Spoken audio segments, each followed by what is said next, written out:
from my end here. So I think we're good to get started. Okay, thank you, Tony.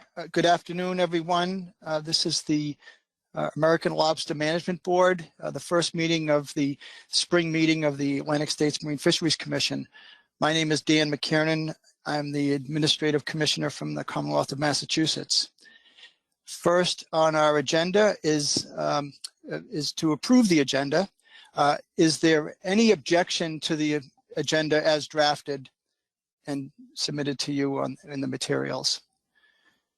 Raise your hand if anyone would like to modify the agenda. Any hands, Tony? No hands, Dan. Thank you. All right, hearing none, it's approved by consent. Next is approval of the proceedings from the February 2021 meeting. Is there any objections to the proceedings as drafted? Please raise your hand. I don't see any hands. Thank you, Tony. I'll assume it is approved by unanimous consent. Next is public comment. Tony, usually folks sign up physically with a pen and a clipboard. Has anyone from the public reached out to you or the commission to speak as a member of the public on any issues that are not on today's agenda? Not that I'm aware of. I'll double check with Caitlin, and if there is somebody that wants to speak, they can always raise their hand. Okay, why don't we give that a few seconds? And I am not. All right, sounds good. All right, next on the agenda, we're going to consider technical committee recommendation on MSC management strategy evaluation options for the Gulf of Maine, Georges Bank, and Southern New England American lobster fisheries. This is a follow-up to the February 2021 meeting when the board agreed to proceed with an MSE, or at least in the planning of one. They tasked the technical committee to identify timelines and cost estimates for developing an MSE for both stocks with several potential focal areas, including recommendations from the Southern New England Stock Assessment, and that's in the briefing materials. I think at this time we have a presentation from Kathleen Reardon, unless Caitlin wants to add anything at this time. No, I think Kathleen can go ahead. She'll probably cover all the background. Thanks. Great. Okay, so Kathleen Reardon. Thank you, Mr. Chairman. Can you hear me? Yes. Great. So as you already described, this is an update to the conversation that was started at the winter board meeting. Next slide. So at the winter board meeting, Jeff Kipp presented an introduction to the management strategy evaluation process after the Management and Science Committee recommended that the Gulf of Maine Georges Bank stock was a priority lobster priority species for this process. The board started to discuss the utility. What was that? I'm hearing some feedback. Kathleen, I'm not hearing any feedback on my end. Okay, I'll try to keep going then. Anyway, so the board started to discuss the utility of this tool for the Gulf of Maine Georges Bank stock, but was also asked about the Southern New England stock. At this point, the board tasked the TC to prioritize options, develop timelines, and draft budgets to assist the board in considering the management and science recommendation for use of MSE for lobster management. Next slide. So as a reminder, I think go ahead and hit, keep going. Okay, stop there.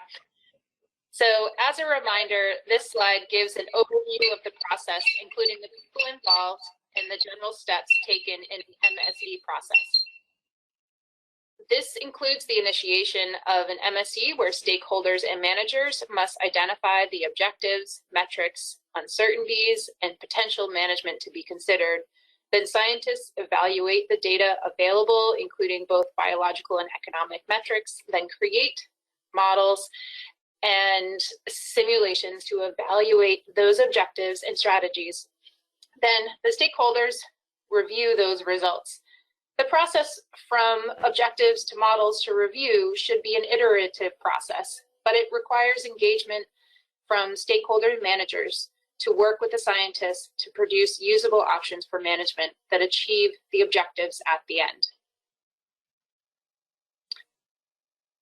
So to do this, the Lobster Technical Committee met via 2 webinars to prioritize and develop the next steps for the options for MSE. Next slide.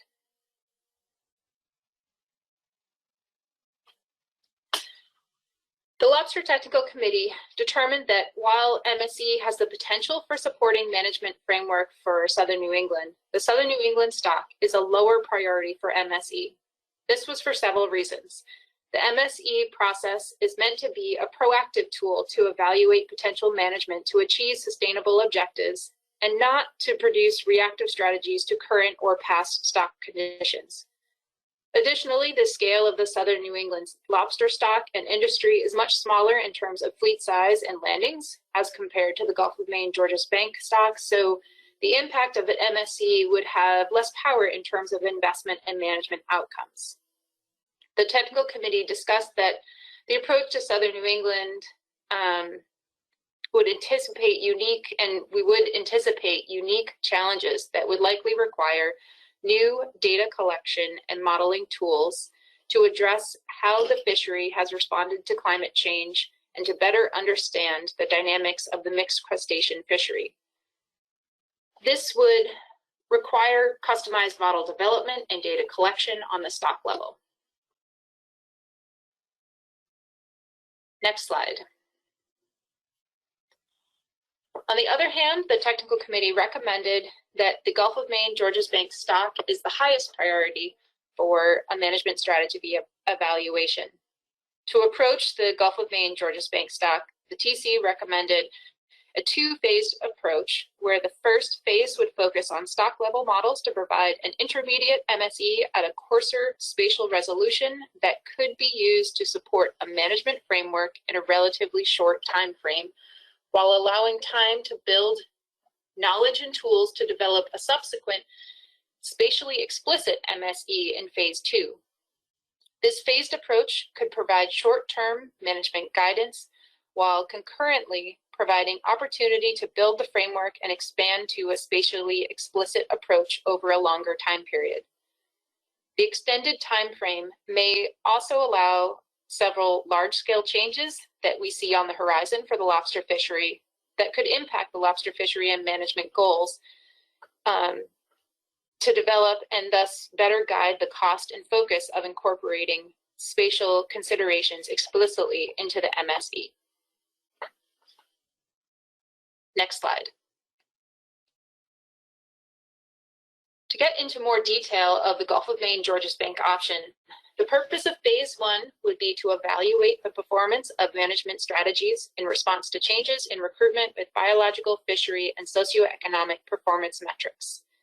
We anticipate this would take about 3 years and include the Lobster TC, ASMFC staff, board members, stakeholders, a biological modeler and an economic modeler, and a professional facilitator. The estimated budget would be $285,000. Next slide. In thinking about the timing of this process, there are some parallel efforts to consider that would contribute to phase 1 within the next year. Yang Chen of University of Maine has submitted a proposal to the National Sea Grant to develop population dynamic simulations and incorporate environmental effects. If funded, this modeling effort would contribute and provide some of the biological modeling framework within the MSE. Secondly, NOAA Fisheries has initiated and funded a postdoc to initiate the conceptualization of an economic model and economic data collection. This would support development of an economic model within the MSE modeling framework. Next slide. In phase 2, the purpose would be to evaluate the performance of spatially directed management strategies triggered by external forces. The second phase allows for the development and consideration of external drivers like climate change, whale interactions, and offshore wind development. The TC determined that the framework and budget, sorry, there's feedback again. We determined that much of the framework, budget, data, and modeling requirements would need to be fleshed out and developed during phase 1.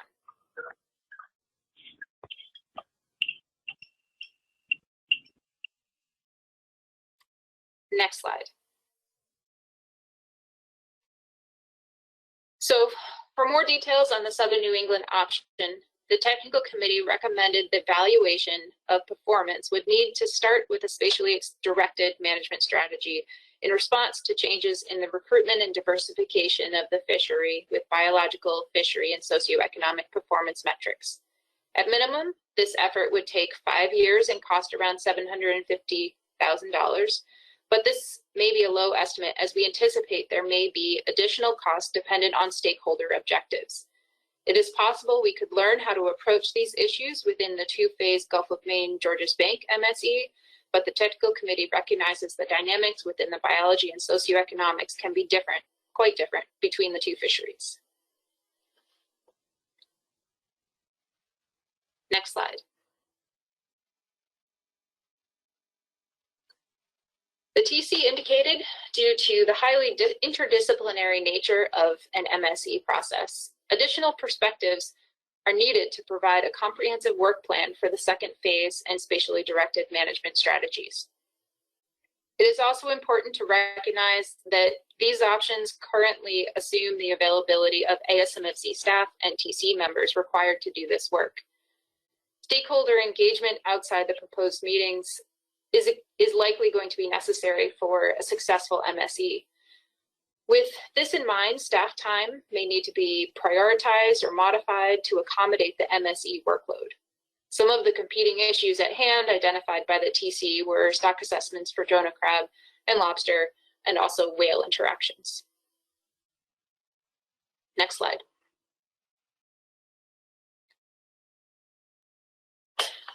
While the TC recognizes that there are uncertainties in these options, we did make some recommendations for next steps.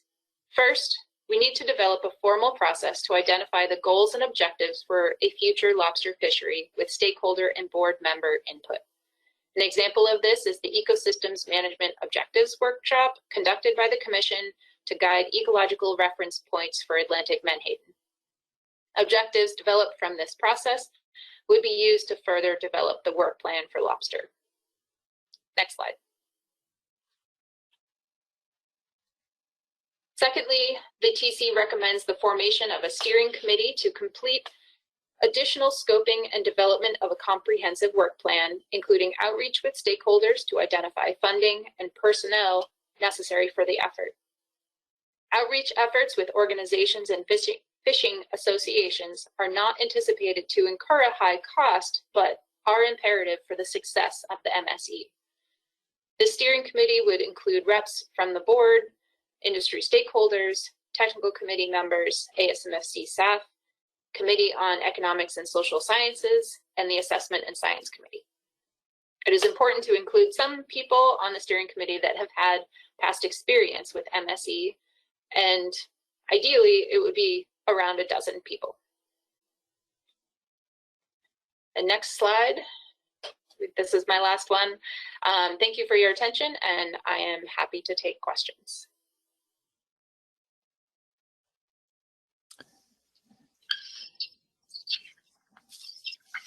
Kathleen, this is Dan. I just have a couple of questions to start.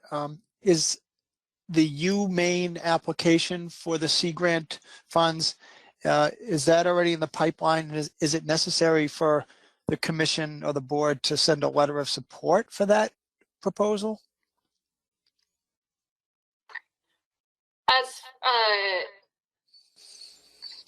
As far as I know, it has already been submitted. I am not sure. I assume that there may have been a letter of support, but Caitlin or Tony might know better on that one. Okay. I believe Jeff Kipp is a co-PI on that project, and therefore ASMFC couldn't submit a letter of report, but yes, the proposal's already been submitted. It sounds like Sea Grant would be well aware that this would be an ASMFC endorsed work product, so that sounds good. And then my second question on the funding level for this Gulf of Maine, Georges Bank MSC, would that be funded by the commission, or would the commission be looking for contributions from the states? And I guess that's a question for Bob and Tony, maybe.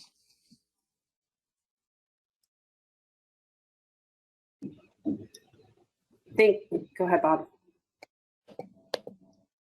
Yeah, thanks, Tony. Dan, we haven't included that cost in our budget for this year.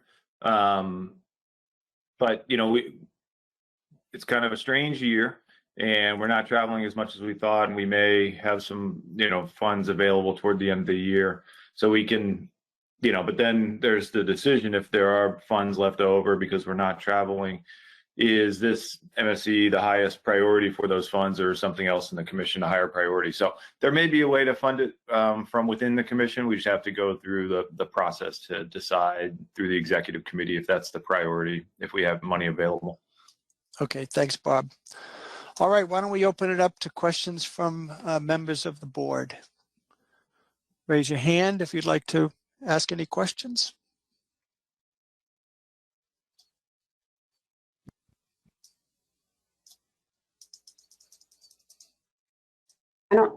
David Borden, Dan. Go ahead, David. Yep. Thank you, Mr. Chairman. As I said at the last meeting, I'm a supporter of MSC. I think it's a good idea. We should use the latest technology to try to manage one of our most important resources. Having said that, I'm struggling a little bit on the issue of the timing. The way I understand the presentation, it would take 3 years to develop the MSC, and then at that point, the commission would, if need be, start an addendum to implement components of the MSC. And so I'm now kind of thinking about what we're going to get into in a subsequent agenda item relative to the resiliency amendment and then the triggers. Is it envisioned that we would develop the triggers as part of the MSC output, or are these two entirely separate? I'm a little confused. Caitlin, would you like to take a crack at that with Kathleen assisting? Sure. So I guess in my mind, I see them as separate. The addendum, from what I understand from the board's discussions, is intended to be a short-term action to have management measures that are ready to go if things change for the worse in the next few years. So my understanding was the board wanted to get this addendum done quickly. Whereas the MSC process is a long one, as you mentioned. It would take several years to get to the end of the MSC, and then potentially longer to implement any management actions to address the MSC recommendations. So I see that more as a long-term process that's asking, in the long term, what are the goals of the fishery and how do you accomplish those goals given things like climate change or other components that can be put into the models in the MSC. So I guess I don't see the addendum as being something that would come afterwards.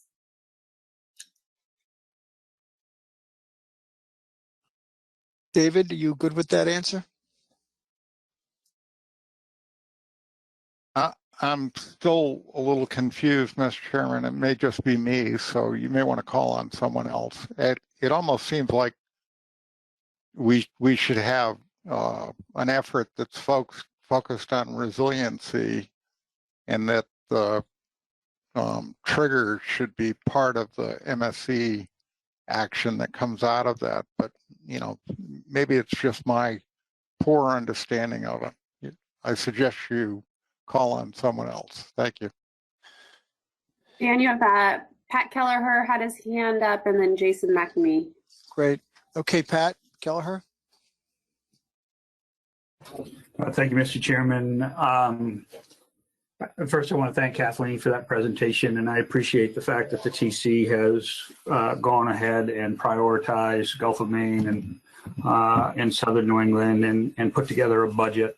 I do think, considering the size of that budget, I would think that the executive committee is going to need to spend some time thinking about that type of cost associated with this type of work. We've not done so to date.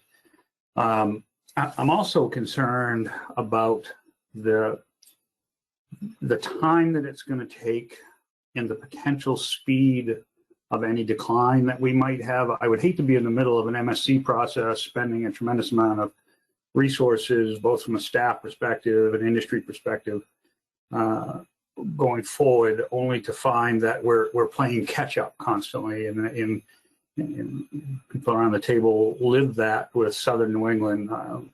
It seems to me we do need to finalize the resiliency addendum first before we really undertake an MSE strategy in order to develop things going forward. So if there is decline in that time, we've got triggers. To David Borden's point, I think we need those triggers now in case not in case, I mean, we're starting to see some soft trends now based on ventless trap and settlement. And we certainly saw a decline in landings last year. So at this point, Mr. Chairman, I think I'm ready to make a motion to postpone, but I'll hold that motion until you take more comments if that would be better. Yeah, let's hear from Jason McNamee. Thank you, Mr. Chair. So I think what I'm about to say is in support of what Caitlin offered, and I think also aligns with what Pat just said and what David was wondering about. So I don't see any reason why we couldn't move forward with the resiliency work in the sequence of that, whether it needs to be solidly first and then move forward with the MSC, or if there could be some overlap. But there's no reason why that couldn't happen. And then, and I can't remember who exactly said this, but you get the triggers are kind of built under our normal paradigm of just kind of working through some different options and doing a little math on them and putting them through the normal management process for approval. Those can then feed into the MSE as options, so we can kind of put them in place. We use our best judgment, thinking that they will be effective in some way, shape, or form, and then we can test that in the MSE. So I think they can go together. One doesn't necessarily have to happen before the other. So it sounds like people's comfort would be to move forward to get some of these triggers, the work on these triggers or the resiliency work, to get that moving forward. And then I think you can come in underneath with the MSE work.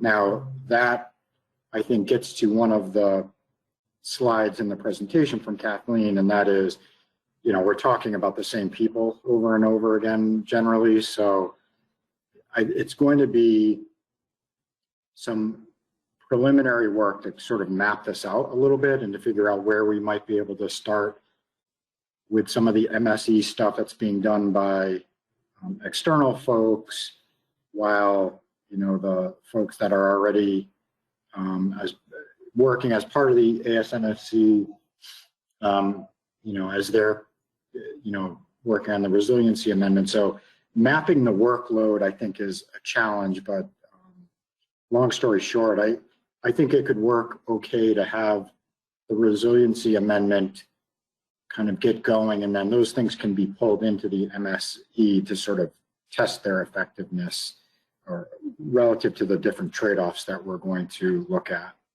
Thanks. Thanks for And that. Yeah, go ahead, Tony. we have Cherie Patterson. Great. All right, Cherie. Yes, thank you, Mr. Chair. I agree. I think that the MSE needs to start. I think it sounds like there's some external sources that need to start their work in order to be feeding some of the information into the MSE. And while we are in the interim period of looking at the resiliency and the triggers that are needed. So I think they both, and I understand it is a heavy lift, I think they both need to be moving forward. And one will definitely feed into the other in the longer term. Thank you. Well, we've heard from the 4 states that have fisheries in the Gulf of Maine, Georges Bank. Is there anyone else on the board or any other members of those delegations that want to comment or ask questions?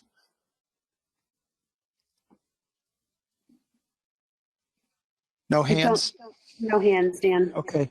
So I actually heard some conflicting things. I thought I heard Pat Kelleher suggest the MSE might be, we might pump the brakes on it, whereas I heard Cherie say, let's go forward with it. And I heard Jason say, let's move forward with the well, we're going to talk about that next, the Addendum 27 on resiliency, because that will fall into place and can be tested in the MSE. So I think we need a little more discussion on this. Pat, do you want to weigh in again? Because I think that so far I'm not hearing consensus, but maybe I'm misinterpreting some of the comments. Mr. Chairman, thank you. I heard a little bit of the same, but I think in what Cherie was saying that, you know, it still is a workload issue from the comments she was making. So I would make a motion to postpone the development of a management strategy evaluation until the resiliency addendum has been completed. If I get a second, I could speak a little more to it. All right. Is there a second to Pat's motion?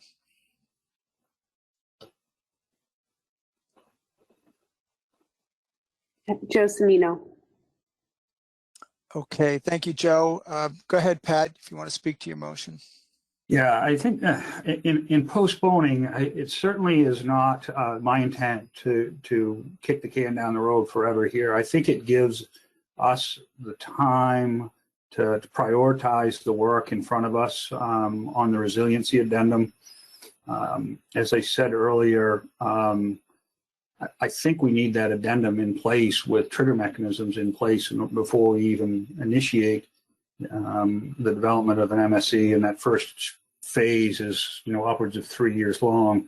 I'm also concerned, as has been touched on by several of us, about the workload that we have in front of us with the addendum. MSC is also going to take a significant amount of time for industry to participate, and we all know that their focus is definitely elsewhere right now. You know, and that workload goes beyond them to other people within our agencies as well.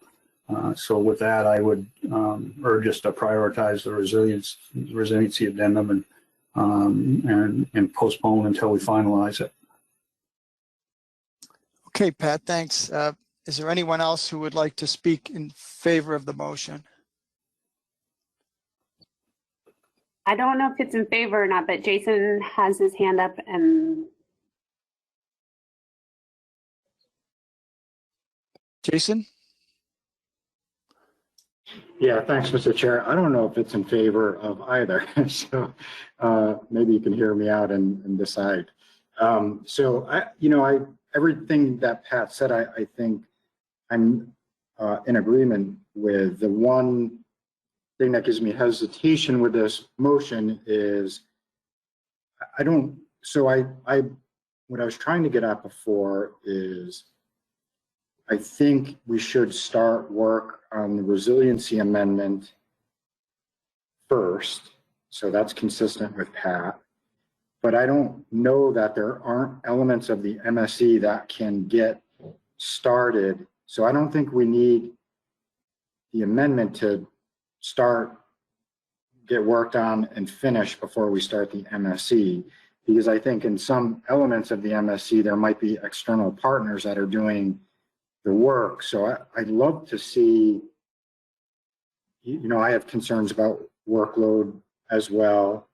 I'd love to see a map of, you know, how this could work in the most, try and optimize, you know, this a little bit, figure out what we can get done for the MSE while the ASMFC folks are working on the amendment. And I'd hate to just delay this to the completion of the amendment if we don't have to. I guess that's my point.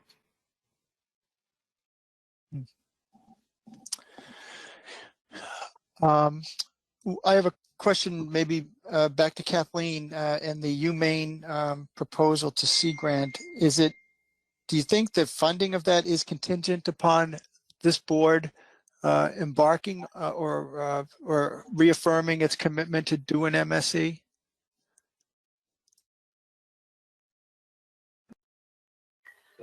I don't think I can answer that question. The National Sea Grant, I believe that review panel is probably independent of this process, I would guess. Okay. And I guess this is a chicken and egg challenge here, because next on our agenda, we're going to talk about the development of draft addendum 27. And I'm trying to figure out timing, because if we come back, and I don't want to jump the gun here, but if it's a timing issue and the document is approved by, let's say, the August meeting, I kind of doubt we'd be able to approve it in time for October, but maybe we're talking February, and then we would be embarking potentially on the MSE. Pat, is that how you envision things developing, Pat Kelleher? Yeah, Mr. Chairman, I think it is. I mean, my intent here is not to preclude our external partners from doing that work. It's strictly to prioritize our work around the resiliency addendum. I'm not trying to put any sort of a gag order on respective staff that has some interaction with those external partners. I just want to make sure we get the commission to focus on the resiliency addendum in the interim. So I think it's compatible. It's compatible. I feel like it's compatible to what Jason is saying, because I agree with Jason. It's not, the intent is not to stop all work on it. It's just to focus the commission's work.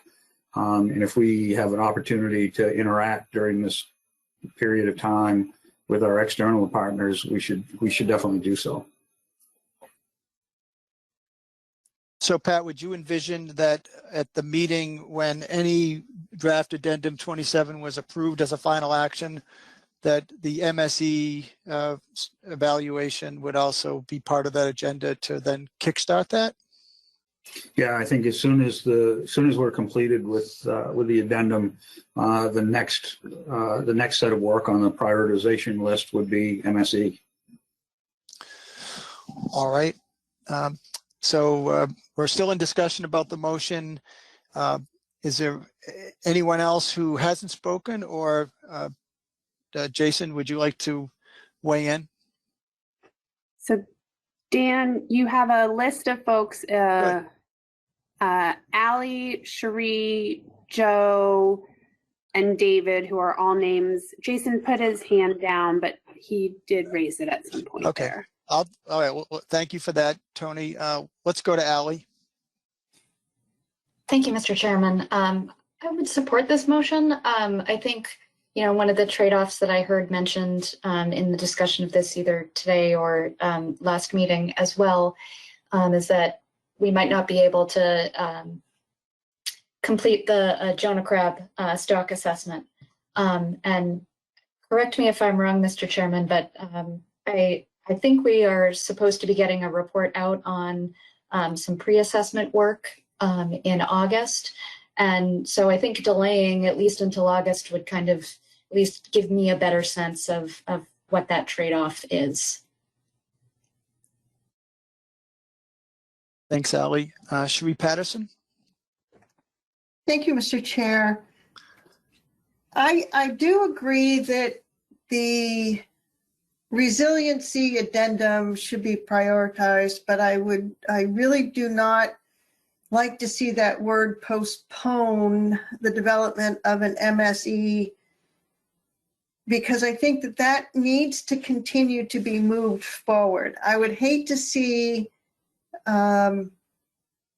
any sort of delay in, say, this resiliency addendum or even Jonah crab work, continue to postpone this MSE. So I wouldn't mind seeing that the resiliency addendum be prioritized in this motion, but that the MSE will continue development, whether that be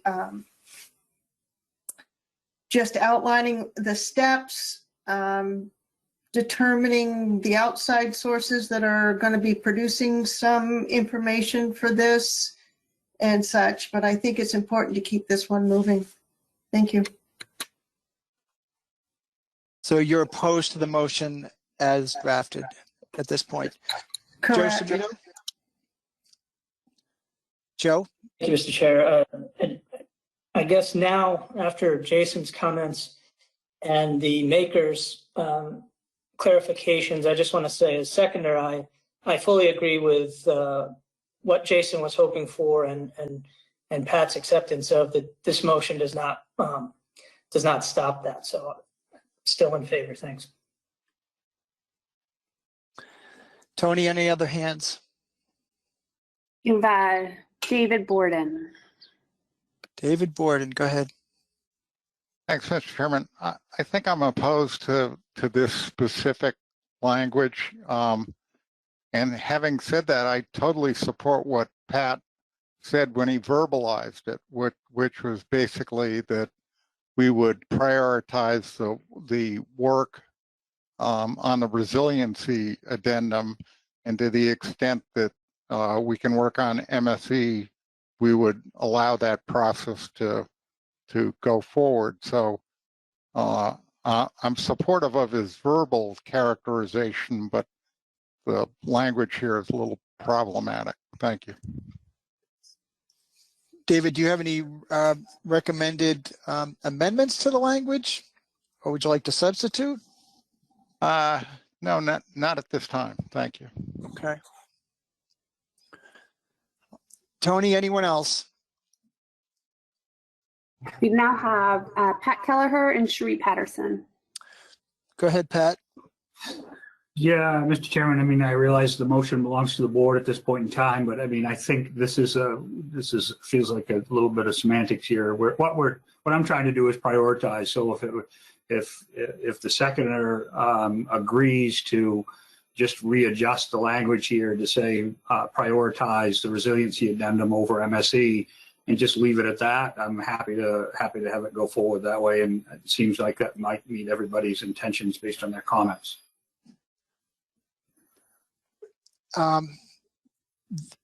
That might be a little too vague, because I think, help me out, Caitlin, I think the technical committee wants us to, or the PDT wants us to develop possibly a steering committee, right? Yeah. Coming out of this.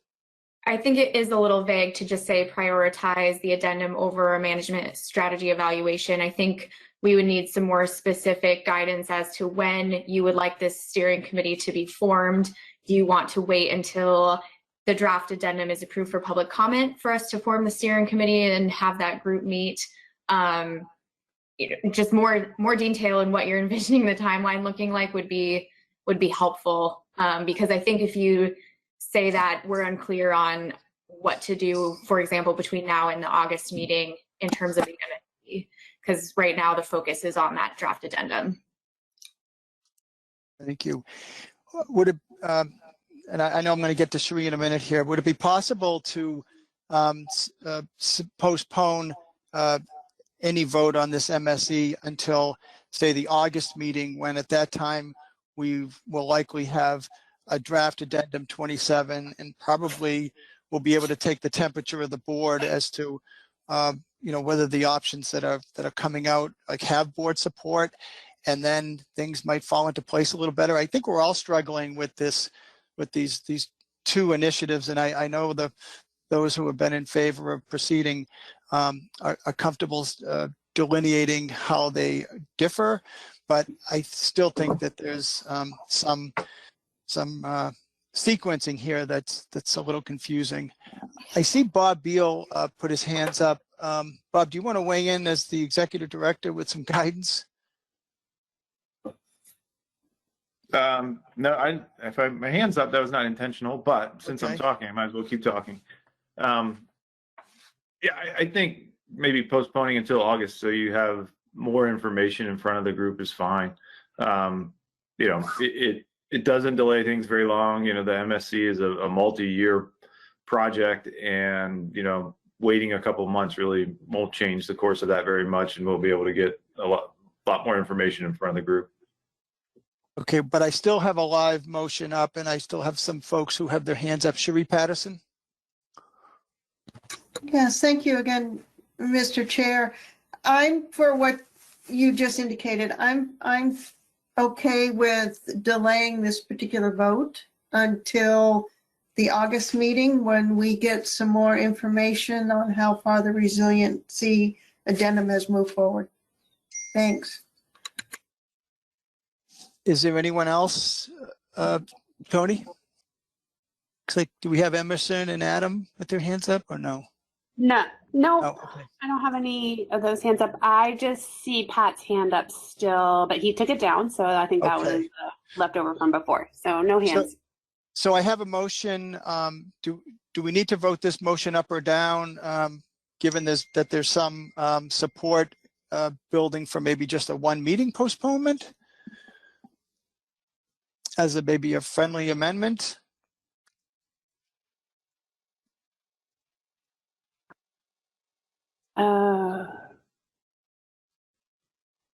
Well, I guess we would have to, if that is the agreement of the board to postpone to the August meeting, we might want to write that into the motion if Pat is open to that, and if not, then we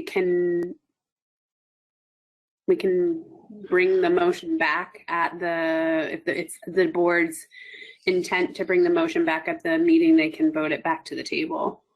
So do we need a motion to table then if we're not going to vote on this, or to postpone until August? Is that a separate motion that we need, Tony?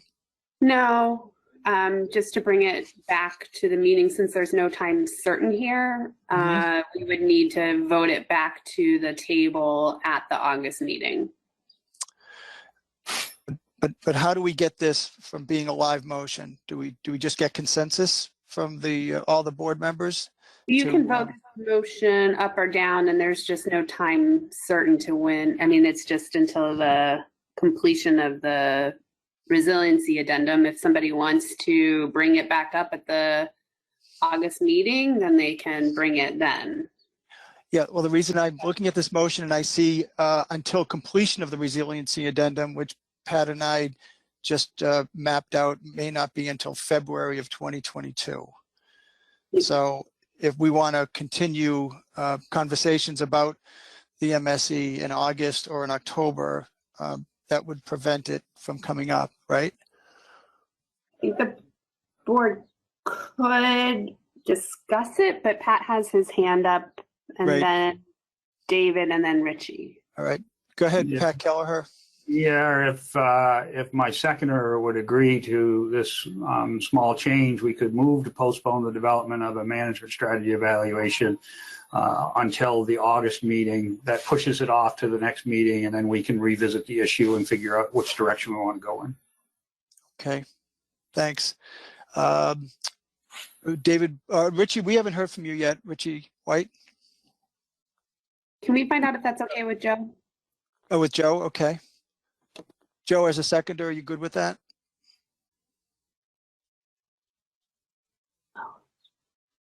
Hold on. Where'd you go, Joe? He might be muted.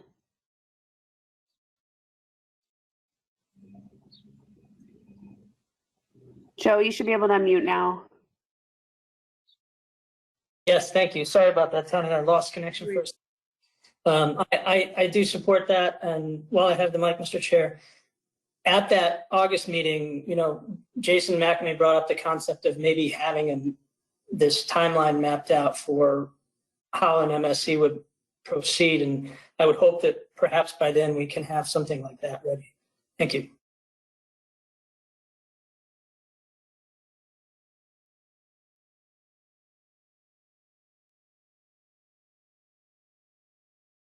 So You can make that change to the motion. And Dan, just a question to staff on whether or not, you know, Jeff or Caitlin, would that map be able to be created without a steering committee, or would you need a steering committee to create that map? This is This is Jeff. Caitlin. Oh, go ahead, Jeff. I could jump and take this one. Yeah, so we did provide a timeline in the memo, and it gives the timeline of our major milestones being the workshops. So that's sort of in there as an initial map. I don't know if folks were interested in seeing more detail, but if they were, then yes, we wanted the steering committee to be formed to help provide those greater details.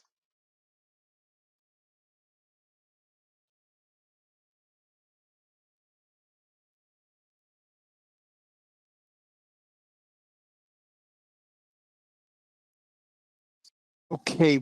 But this particular motion simply postpones the development, so there wouldn't be any creation of the steering committee if this motion were to pass. That's correct, Dan. I just wanted to make sure that there was an expectation from the board of what would come in front of them in August. Okay. We haven't heard from Richie White. Thank you, Mr. Chair. I was just going to make a motion to change the motion, and as Pat has already done. Thank you. All right, thanks.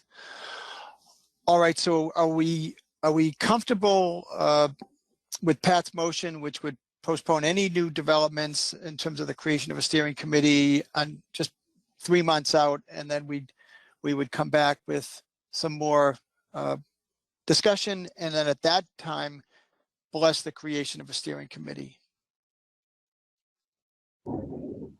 Mr. Chairman, Joe has his hand up. I don't know if it's a factor from before or not. So it's not, it was, so he no longer has his hand up. So I don't see any hands raised. Okay. Since Jason brought up the issue of mapping out the future, Jason, are you comfortable if we simply pick this up in August without any developments over the next 3 months? Yeah, thank you, Mr. Chair. Yes. Yep. Okay. All right, so why don't we proceed to a vote on this? Is there any objection to the motion as amended and appearing on the board at this time? I see no hands, Mr. Chair. All right, thank you. Seeing none, it is approved by unanimous consent. All right, well, we're looking forward to that, the August meeting, because obviously the next item on the agenda is the one that I think the board is trying to prioritize and develop on a quicker time frame, and that is draft addendum 27 on the Gulf of Maine, Georges Bank resiliency. clearly this is something some of the board members want quicker than the 3 to 5 year timeline. At this time, there's a presentation by Caitlin, I believe. Yes. Thank you.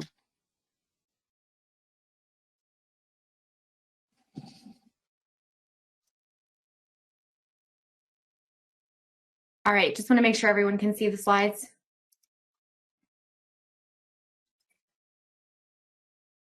Yes. Great. All right, this is Caitlin Starks, FMP coordinator for Lobster. I'm going to give a presentation on the development of Draft Addendum 27, which is on resiliency of the Gulf of Maine and Georges Bank stock. And in this presentation today, I'll just be covering some background information on the action, go over the draft timeline for the action's development.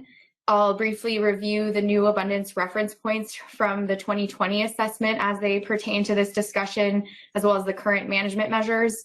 Then I'll summarize some considerations for the addendum that were raised by the technical committee, highlight some areas where the plan development team has requested guidance from the board, and then finally I'll go over the plan development team's recommendations for draft management options.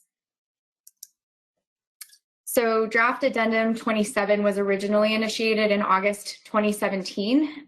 The board at that meeting received a report from the Gulf of Maine and Georges Bank subcommittee, which was established to discuss future management of the stock given changing ocean conditions. The committee highlighted some concerns about decreasing trends in Maine's larval settlement survey over recent years, and that those trends might be foreshadowing future declines in recruitment and landings. So as a result of that report and the committee's recommendations, the board initiated Draft Addendum 27 to increase the resiliency of the Gulf of Maine and Georges Bank stock by considering uniform management measures across the stock. However, following the initiation of the addendum, work on the Atlantic right whale issues became the board's highest priority, and efforts on the draft addendum were stalled. And then in February 21 this year, the board reinitiated work on this addendum after receiving the 2020 stock assessment results. So as I mentioned on that last slide, prior to February 2021, the focus of the draft addendum was on standardization of management measures across the LCMAs in the Gulf of Maine and Georges Bank stock to resolve differences in measures that would allow some lobsters to be protected in one LCMA but harvested in another. And the 5 areas that were recommended by the PDT to consider standardizing were the VNOTCH definition and requirements, minimum gauge and vent size, maximum gauge size, whether tags issued for trap tag losses should be issued before or after the trap loss occurs, and finally, whether these regulatory changes would apply throughout LCMA 3 or just to the Gulf of Maine and Georges Bank portion of LCMA 3. So in February, the board made this motion on the screen to reinitiate PDT and TC work on the Gulf of Maine Resiliency Addendum. And the board specified that the addendum should focus on a trigger mechanism such that upon reaching the trigger, measures would automatically be implemented to improve the biological resiliency of the Gulf of Maine and Georges Bank stock. So that changed the focus a little bit from standardization. This is the proposed timeline for the development of the draft addendum. And as I mentioned, work was reinitiated in February. And since then, the PDT and TC have met several times each to work on developing the draft management options and think about that trigger mechanism. And as at this meeting today, the goal is to review the recommendations from those groups and get input from the board to guide the development of the document. And then after this meeting over the summer, the PDT and TC will work to prepare the draft addendum document. And the plan is to present that document to the board at the August meeting for consideration for public comment. So if approved for public comment in August, public hearings could take place in late August or early September, and the board would then be able to meet to consider the addendum for final approval in October. Now, because these are relevant to the discussion today, I just want to briefly review the abundance reference points that were approved following the 2020 assessment. The board adopted 3 reference points for the Gulf of Maine and Georges Bank stock based on the assessment and peer review recommendations, and those are a fishery industry target, an abundance limit, and an abundance threshold. And as a reminder, these reference points were developed using a new methodology that accounts for changing environmental regimes. So the fishery industry target is the highest reference point, and that's calculated as the 25th percentile of the high abundance regime. And below that level, the stock's ability to replenish itself is not considered diminished or jeopardized, but falling below this reference point just represents moving toward the lowest levels of abundance during the current abundance regime. Next is the abundance limit, and that's calculated as the median of the moderate abundance regime. And below this limit is where the stock abundance is considered depleted and the stock's ability to replenish itself is diminished. And then lastly, the abundance threshold is the lowest reference point, and that's equal to the average of the 3 highest years of the low abundance regime. And below this level, the stock abundance is considered significantly depleted and in danger of stock collapse. So here's a visual for these 3 reference points and where they fall on the Gulf of Maine and Georges Bank model abundance curve. The dotted line at the top is the fishery industry target. The dashed line is the abundance limit, and the solid line at the bottom is the abundance threshold. The black dot on the right represents the average abundance from 2016 to 2018, which is what was used to make the stock status determination. So as you can see, that's above the fishery industry target, the highest reference point. And I'll just also note here that the 3 gray areas are the different abundance regimes. And since we'll also be talking about some of the measures today, I just wanted to quickly remind everyone of what those are for each area. So just wanted to put this up on the screen. And most importantly, these are just the areas within the Gulf of Maine and Georges Bank stock. And I think the most important thing is to just make note of the differences in the minimum gauge size and vent sizes across the areas, the differences in the VNOTCH definitions and requirements, and the differences across areas in maximum gauge size, as well as differences within the outer Cape Cod area for state and federal waters. So now I'll just go over some of the key takeaways from the technical committee discussions on the addendum. And in particular, the TC thought about and offered their advice to the PDT on indices that could be used to establish triggers for management measures, the levels or conditions that could be used to define those triggers, and the types of management measures that could be used to increase biological resiliency. So on the triggers, the TC discussed the pros and cons of various data streams that could be used to establish those triggers. And they ultimately agreed that the abundance indices that will be updated annually during the data update process that was recommended by the stock assessment subcommittee would be the most appropriate to use for index-based triggers. And these include the Maine and New Hampshire trawl survey, the Massachusetts trawl survey, and the ventless trap survey indicators. And the TC specified that the indices for pre-recruit and specifically for pre-recruit abundance would be preferred for both the trawl and VTS surveys, because looking at those sublegal sizes can provide a forewarning for future trends in spawning stock biomass.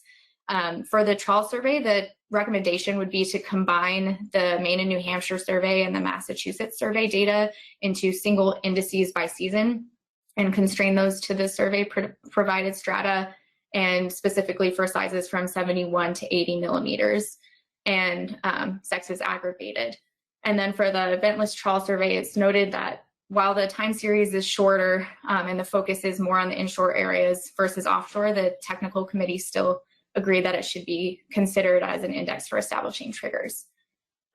They also reviewed correlation analysis from the stock assessment and noted that there's a relationship between those trawl indices and the model abundance, which is supportive of using those indices for a trigger mechanism. And the technical committee also discussed the idea of you could establish a trigger based on the model abundance from the assessment, but they noted that this approach has a drawback in that it wouldn't allow management responses to be as timely, since the action could only be triggered if there's an assessment.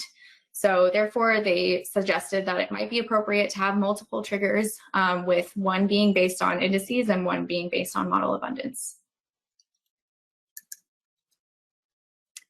As for how those trigger levels should be defined, the technical committee agreed that they should be related at least to the assessment model outputs and the abundance reference points adopted by the board.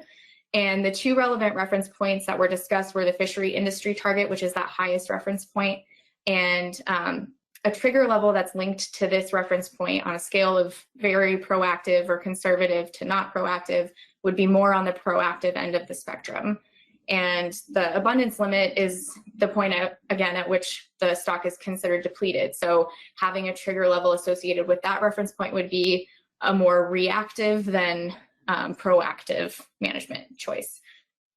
And if the trigger mechanism is based on survey indices, the technical committee suggested that the trigger point could be defined using a rate of change approach. So for example, this could be something like if the median rate of change over 3 years is negative 10%, that would trigger the management measures. And in this approach, the TC recommends using a running median to smooth out annual variation and also to better identify declining trends as opposed to an average. The TC also discussed possibly basing the rate of decline on the trends that were observed in the Southern New England indices around the time of the stock collapse, but further exploration would be needed to come up with that relationship to define that rate of change. And then lastly, the technical committee felt it would be important to incorporate the overall magnitude of decline as opposed to just saying a certain number of years of decline. And specifically, they suggested defining a magnitude of decline that would approximate the abundance falling from current levels to one of the reference points. So to give you an example of what the TC means with that last suggestion, if we assume that the current abundance is equal to the 3-year average abundance for the terminal years of the assessment, which is that black dot, then the level of abundance we want to approximate with the index-based trigger is the abundance limit, then we would take the distance between those 2 points and figure out what the decline is, what the percent decline is, and use that magnitude of decline in the index as the trigger for management measures. And the TC may need to do some additional analysis to figure out what that relationship is between the model abundance and the indices, but this gives you a general idea of what they mean.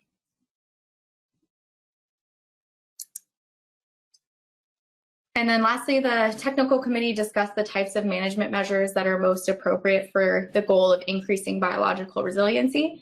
And overall, they agreed that increasing the minimum gauge size is expected to have the biggest impact on stock resiliency by allowing more individuals in the population to reproduce, even with relatively small changes to the minimum gauge size. And they noted that when you increase the minimum gauge size, that's expected to marginally decrease the number of lobsters landed, but that the total weight of landings would likely increase. They also agreed that vent size changes should be consistent with changes in the minimum gauge size. And then for maximum gauge size, the TC commented that changes do have the potential to provide increased stock resiliency, but that the effects are less certain, especially offshore where there are less data available. So they noted that for maximum gauge size, minor changes are also less likely to have a big impact because inshore, where most of the landings are from, the size structure of the population is already truncated such that there aren't many large lobster individuals being caught.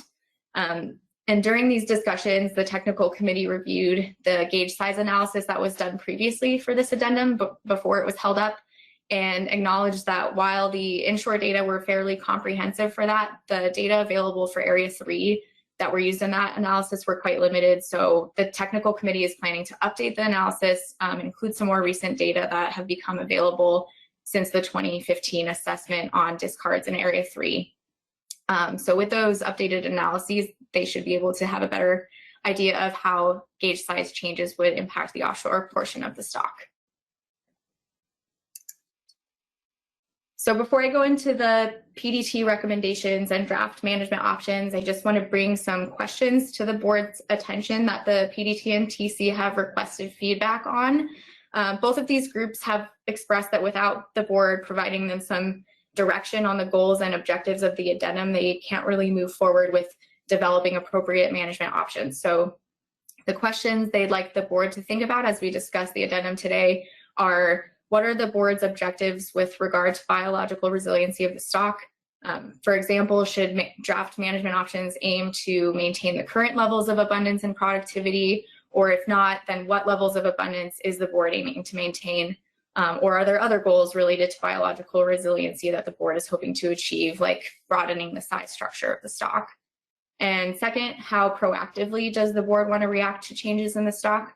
For example, how much decline is the board willing to tolerate before implementing measures, and how does the board want to react to changes in stock indices between assessments?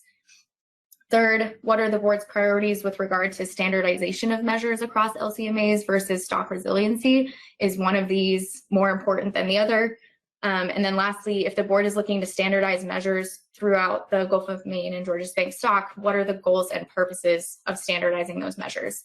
Is the board most interested in standardization for the purpose of increased biological resiliency, or for improving enforcement, or facilitating stock assessment, addressing supply chain issues, et cetera? And if there is more than one objective for standardization, then how should they be prioritized? So without having full direction on those questions, the PDT has made some recommendations about how to structure the management options in the addendum. And they recommended that the management options be presented in a package structure where each option that goes out for comment would include a predetermined set of management measures that would be implemented when a defined trigger is met. So the rationale behind this structure is that the measures would then be able to be crafted with specific goals in mind and relative to the trigger level that they're associated with. And secondly, it reduces the burden on the public to think through all the possible outcomes if there's a number of proposed triggers and a variety of management measures that are being considered separately. So in addition to that, the PDT's recommended options that they're not all mutually exclusive, and they could be combined with one another to accomplish multiple goals or allow for different management responses to occur at different trigger points. And as you'll see in the next slides, the different options represent alternative goals or different levels of precaution. So some options focus more on the standardization of measures, while some focus only on resiliency and increasing resiliency, and some are a balance of both. And then likewise, some of the options are more proactive while others are less proactive. This is an overview of the 5 options the PDT's drafted. And in the next slides, I'll go into detail on each one. But option 1 is always a status quo. Option 2 is more focused on the issue of standardization than resiliency. So it would aim to standardize some of the more easily resolved inconsistencies and measures within and between LCMAs. And that for that option 2, those measures would be implemented upon final approval of the addendum rather than through a trigger mechanism. And then option 3 is focused only on resiliency, and it would be to implement LCMA specific measures to increase biological resiliency upon reaching a defined trigger. And then options 4 and 5 are aiming to balance standardization with resiliency, and they're envisioned as kind of complementary options where standardized measures would be implemented by reaching one trigger in option 4, and another change to measures to increase resiliency being implemented at another trigger under option 5.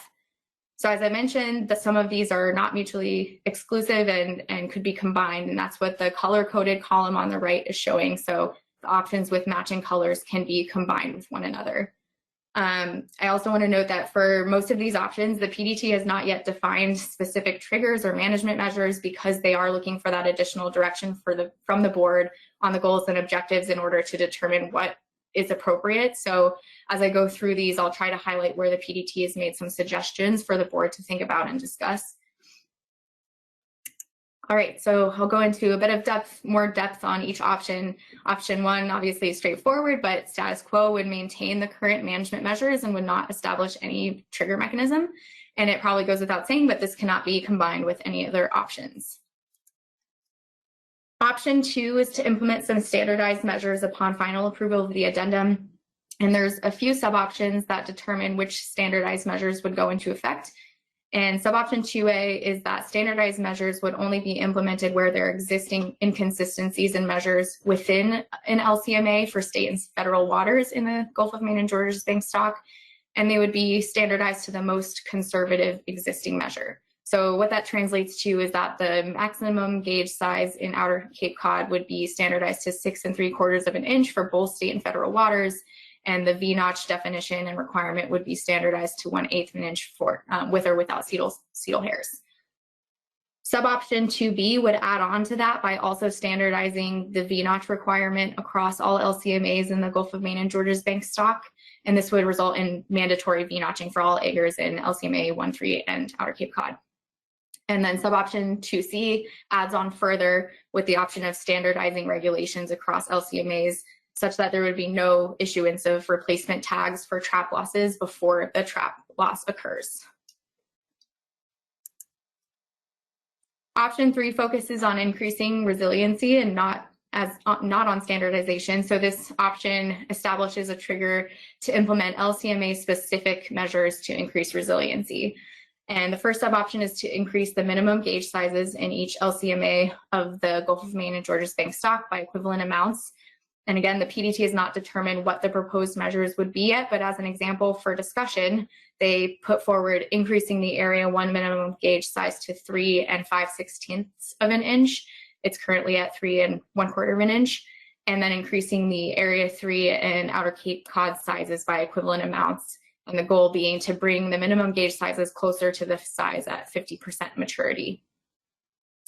And the second sub-option is to implement those increases to minimum gauge sizes and also decrease maximum gauge sizes by equivalent amounts. And again, the PDT has not defined those measures yet as they're still waiting to see more analyses from the TC. And then as a final note, this option could be combined with option 2, but not with the next few options. So as I go through option 4, it's just important to keep in mind that the PDT has kind of intended options 4 and 5 to work together. So option 4 is to implement the standardized measures upon reaching a defined trigger, which we're calling trigger 1 since it hasn't been defined yet. And the idea with this option is that trigger 1 would be set at a relatively proactive level compared to the trigger in option 5. And the measures that would be implemented would standardize the minimum and maximum gauge size and vent size for all LCMAs in the Gulf of Maine and Georges Bank stock. And the PDT has suggested that the trigger could be based on an observed decline in the indices that would approximate falling from the current levels to the fishery industry target abundance reference point. And again, measures haven't been defined, but the PDT offered the example of a standard minimum gauge size of 3 5/16 of an inch, which is closer to the size at 50% maturity for Area 1, and a maximum gauge size of 6.5 inches, which is a middle ground size that decreases the maximum size in Area 3 and increases it in Area 1. And those changes would be expected to provide some level of increased resiliency to the stock. And then there's also a second sub-option under this option that adds on the implementation of any of the measures from option 2 that were not selected by the board. And the idea is here is that if there's not a desire to implement some of those option 2 measures right away when the addendum is approved, they could be tied to this trigger instead, so that they would be implemented later. And then last is option 5, which could be used independently or combined with option 4 to add another trigger for management measures that would aim to increase resiliency. And under this option, the first sub-option is to implement a change to the minimum gauge size, vent size, and maximum gauge sizes for all LCMAs in the Gulf of Maine and Georges Bank stock to increase biological resiliency at the point which trigger 2 is reached.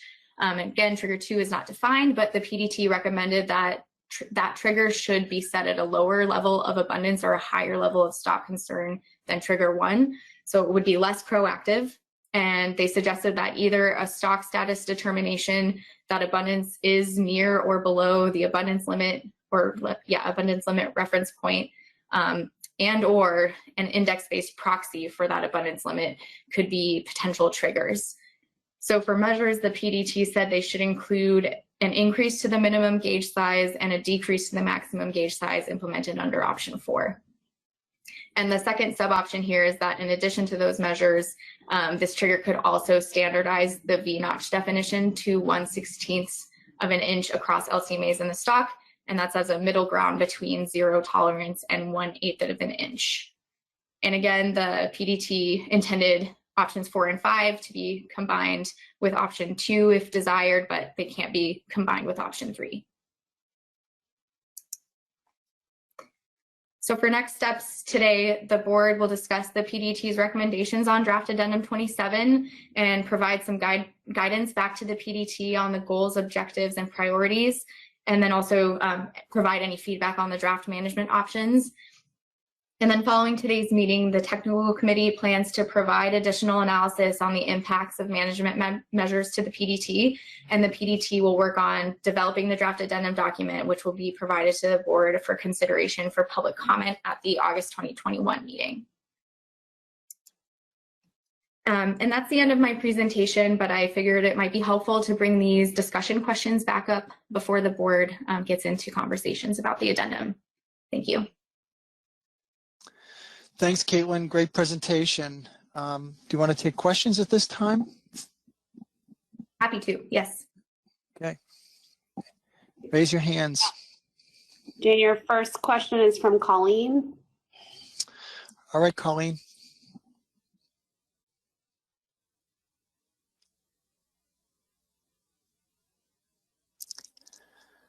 Colleen, you're self-muted. There you go. Okay, thanks, Mr. Chair. I think I got it now. Yeah, Caitlin, thanks for that great presentation. The question I had was, did the PDT have any discussion about what the effect of having standardized measures would be on the ability to determine what the response was to different management measures should they be implemented when a trigger is hit? So I don't think the PDT had discussions this time around on that, but in previous PDT discussions before the addendum was stalled, I believe that the understanding was that if you have standardized measures in place, it is easier to see, project impacts and see effects of changing those measures with the way that the stock assessment uses the data. So I think it would facilitate that. Okay, thanks. That's what I would have thought. Tony, anyone else? No other hands at this moment. Now we have one, Jason McNamee. Go ahead, Jason. Thank you, Mr. Chair. We're still in question mode here. So I was wondering, I think this is for Caitlin, some of the approaches for the, with the indices or the abundance, you have these kind of time series of information. I was wondering if the PDT, and I apologize if it seems like some of what I'm about to say was kind of implied with some of the things, but I just want to sort of ask explicitly. So instead of, one thing you can do with a time series of information is you can pick a certain number of points to go back. So say you want the last 3 years. In particular, this is important with things like indices that have variability, in them. But you can pick those 3 points and then basically put a regression line through them. And so you can kind of gets at this proactive, not proactive concept where if you did that and you allowed the regression, if it's positive, that means, the index is going up, which for the ones we looked at is generally good. And if the slope of that regression is negative, then you're kind of getting into a bad spot. But to go from positive to negative takes a couple of data points to kind of drive that regression down. Did the PDT look at anything like that for, some of the indices and the abundance information? So using a regression to determine whether things are going in a good or a bad direction? Yeah, the technical committee did talk about that, and kind of what I was bringing up with the rate of change idea for defining a trigger. So I can let Kathleen give some more detail perhaps, but it was discussed by the TC and I think is something they're still considering. Kathleen? Sure. We did look at that for ventless trap indices, looking at a regression rather than rate of change. But a regression really depends on the number of years you choose. It's very sensitive, like just adding 1 year, one more year, it's very sensitive to what that slope might be. And looking at some of the information from Southern New England after 1997, and looking at the rate of change in some of those indices was helpful in looking at kind of magnitude, and that having a kind of smoothed median, you're able to smooth the trend, but looking at the rate of change, I think that the technical committee kind of came to a consensus that that may be a better metric than a regression. Great, thank you both very much. Kathleen, if I could follow up, are we talking about using 3-year moving averages or not in some of these indices? That actually is a question for the board. 3 years was what we looked at, but I think that we were playing with numbers that were smaller than the interval between assessments. So 3 or 4 years was kind of the, those are the numbers that were thrown out. Okay, thanks. Mr. Chairman, you have Cherie Patterson and then Sarah Peak. Great. All right, Cherie. Thank you, Mr. Chair. Maybe this kind of relates to, I'm not sure, relates to what Jay just asked, but looking at standardizing some of these measurements, and I'm talking more about the size of the lobster, the gauge. If we're seeing or concerned about population decreases right now, and now we're talking about possibly standardizing gauge measurements, how can that be mitigated through smoothing effectively to assure that we're not looking at some sort of change due to the gauge changes and not due to the population concerns? This is Caitlin, and I can take a first stab at answering that. So I guess my first answer is that the changes to the gauge size would not be implemented until these trends in the indices are observed. And so those trends would be unrelated to changes in the gauge size. After that point, then yes, you may see some changes. The trends may be affected by increased minimum gauge sizes, for example, leaving more lobsters in the population. So I think before you get to any trigger, though, those indices are just coming from environmental effects, since we're not changing measures at all. Okay, thank you. Sarah Peak. Thank you. I think my question is somewhat related to Cherie's, and it's regarding the standardization, the proposal of the standardization of gauge and VNOT measures across the LCMAs. And I guess the question is the driver for this, or are we doing this because the stock status across Gulf of Maine and Georges Bank is in a similar situation, so that we are required as a management measure to look at gauge size as a way to rebuild or to keep the stock at a healthy level?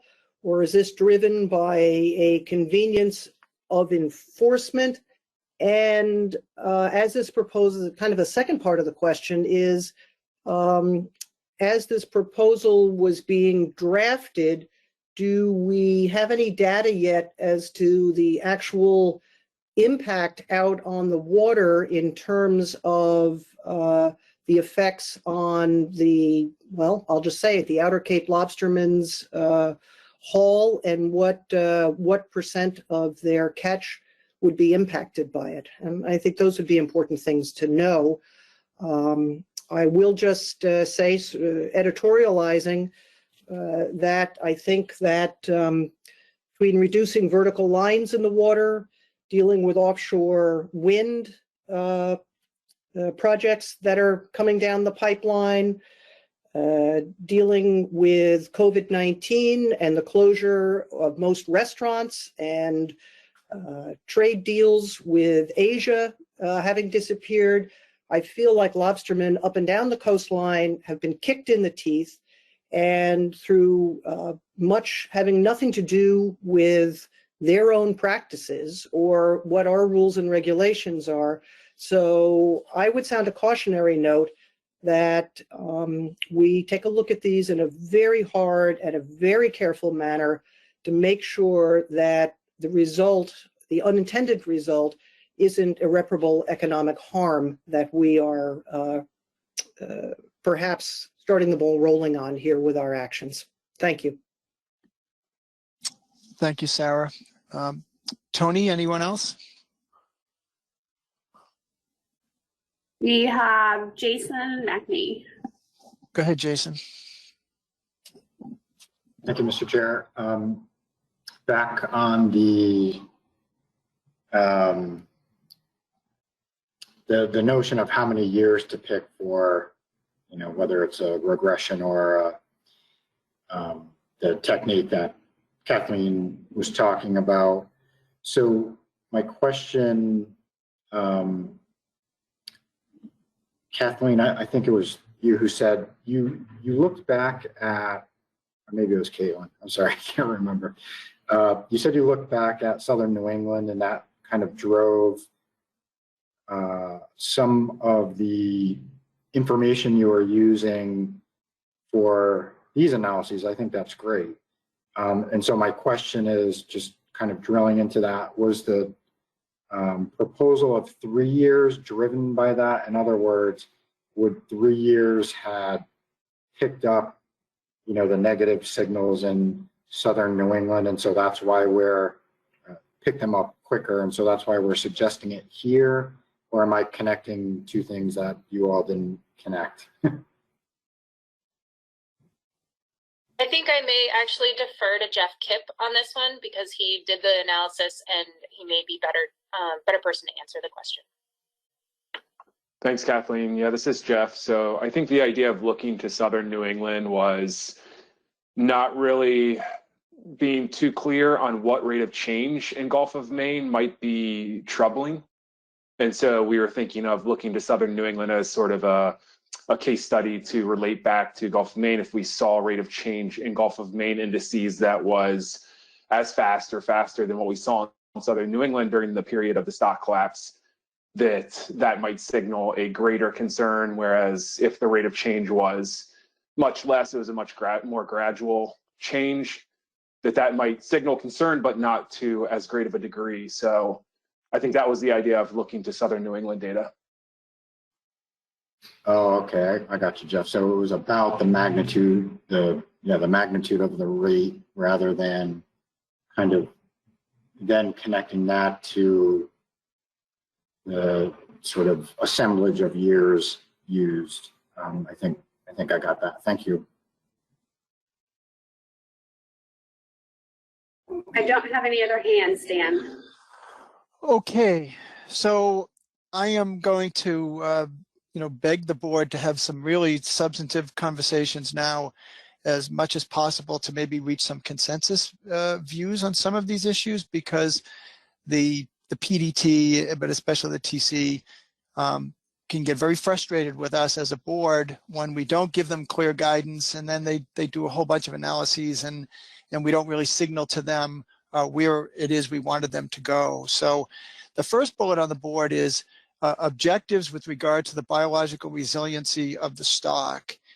And so can we have a conversation about that? I assume that means, I'm going to maybe start the conversation by saying I assume it's to maintain a very large amount of spawning stock biomass, so that should there be an environmental effect affecting young of the year survival, that there's enough spawners in the years when the environment may swing positive, and we can have a stock going forward. I mean, I'm not sure the Southern New England example is, I know that is what's haunting us, but I'm not sure it's going to be replicated in the Gulf of Maine. But clearly, we have seen reductions in young of the year values for the settlement indices. It's starting to show up in the ventless trap survey as 5, 6, 7-year-old lobsters are now showing a negative trajectory. And so we need to tell the TC and the PDT what it is we want to achieve with this biological resiliency addendum. So can I get some conversation going on what constitutes success? Dan, you have Pat Kelleher, Jason McNamee, Mike Luisi, and Cherie Patterson. So I'm sorry. So it's Pat, it's Mike Luisi, Cherie, and Pat, Jason, Mike, Cherie. All right, Pat, from the great state of Maine, where 90% of the lobsters landed. Please weigh in. Yeah, thank you, Mr. Chairman. There's obviously a lot here with these questions, and I've got pages of notes scattered all over my desk that I wish were a little bit more focused, because I think some of my comments lead into many of the 4 bullets that are up here. First, I just want to say that I appreciate the focus of the TC and the PDT to move away from economics. I've raised the economic issues several times. All you have to do is look at the volatility and compare 2012 to what we're seeing for boat prices over the last several months to know that the use of economics as a management tool here, I think, would be very complicated. So I think we need to focus on the biological side of this issue and kind of drill down into what we need to do here. As far as stock resiliency, stock health, how large the stock should remain, I was thinking back on Southern New England, again, wasn't at the table at the time, but it seems to me that the management board was always trying to play catch up when it came to putting things in place, and we need to avoid that. I looked back at and thought a little bit more about the paper that was put out from GMRI in regards to resiliency associated with climate change, and Area 1A certainly benefited from the many conservation measures that we had in place. And so in order to continue to see some buffering during a downtime, we're going to have triggers in place that recognize that we will see a downturn, because the triggers are going to be based, I'm assuming we're going to end up with triggers that are going to be in the out years here. So we will start to see some level of decline. And I realize what that level is really what the question is. And I think we need to develop some trigger mechanisms that, one, take into consideration a rate of change. And I've been thinking around the 20% mark over a 3-year period. And then beyond that, I think it's about the regime from high to low. We're currently, we may need a second range or second level of triggers as we start to move out of the high to moderate abundance regime that we are currently in now. So I've got some details around that for later, but I think from a goal perspective, we have to recognize that we will see some decline. To what level really becomes the question, and I think we can get into that with some details as it pertains to giving some additional guidance to the PDT. Thanks, Pat. So when you talk about a 20% decline, you're talking about a decline in those annual indices that come to us from ventless trap and trawl surveys. Right? Yes, exactly. Okay. Thanks for that. Anyone else? We've got Jason, you're next.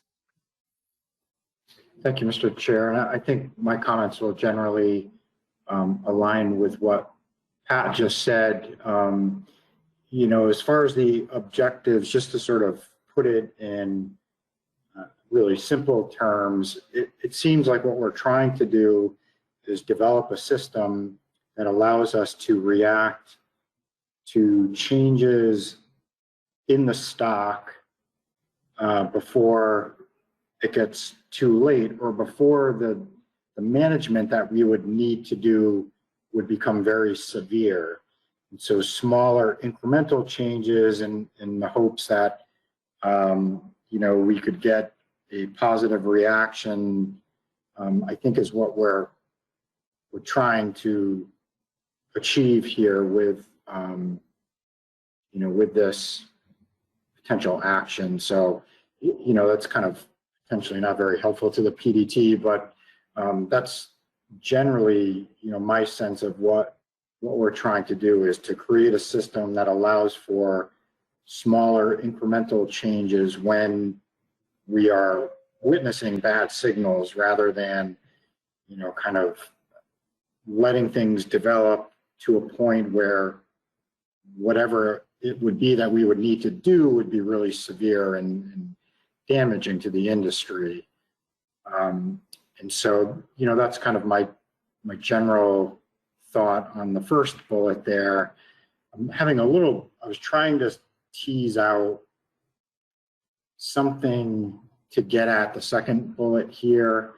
And so I'll offer a couple of general thoughts about how proactive. And so I think in general, we don't want to chase every little blip in an index. You know, indices have variability, they go up and down in any given year. And so we don't want to chase that, you know, single year change necessarily. And so that kind of gets at this notion of use of a regression, or how many years you might use in these types of analyses. So it sounds like we've got at least a lower bound. I think you would need at least 3 data points to react to, given the types of things that we're looking at here. And that's what the PDT kind of put forward. And I think that's a good starting spot. And we might want to bound that with something a little longer, like, I don't know, 5 data points, probably. You know, that might be too many, not reactive enough, but at least kind of guide us a little bit and give us a sense of the trade-off, because then what we can do kind of like a retrospective analysis, so we can go back using Southern New England or whatever and kind of look at, you know, oh, it would have taken you 3 years to react, or you would have reacted in a year, you know, that kind of thing. So I'll park it there for now. Hopefully that gives folks something to think about. Thanks, Jason. Michael Louisi. Oh, thanks, Mr. Chairman. I just had I was just thinking about this because Southern New England was kind of the basis for, not the basis, but our stock has declined as we've seen, and there's a concern that it's going to move into the Gulf of Maine, Georges Bank stock. I'm just trying to figure out if management action, is it management that's going to help correct,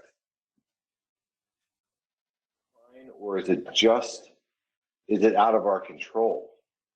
It may have been mentioned during the presentation, but I know that in our area, down here, and you know, I'm speaking for Southern New England. You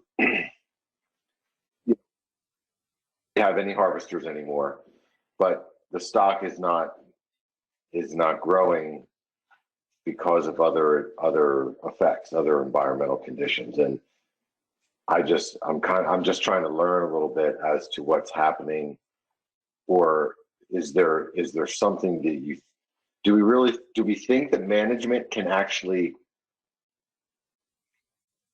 or are we just subject to what's happening as an environmental condition across the, you know, our area? But that's just kind of something I was thinking about while the presentation was happening. Okay, thanks, Mike. We've got some rhetorical questions there, but they're good ones. Cherie? Thank you, Mr. Chair. I'm leaning towards somewhat what Pat and Jay have indicated. I think as much as I'd like to maintain the current levels of abundance and productivity, I'm wondering if we would be reacting quickly if we were moving in that direction. Whereas if we looked at a rate of change over a period of 3 years to kind of smooth out any bumps, I think we'd be able to detect if there was changes that were needed in time, or be proactive, I should say, as opposed to 5 years. I'm not sure a 5-year plan would be proactive enough. Definitely a single year, change in anything would be detectable. That would be more of a reactive scenario. We wouldn't really be able to detect whether the changes were actually doing what we wanted them to do. So some parts I agree with Pat. I think we need to look at a rate of change over a period of 3 years, and 20% doesn't seem unreasonable to me.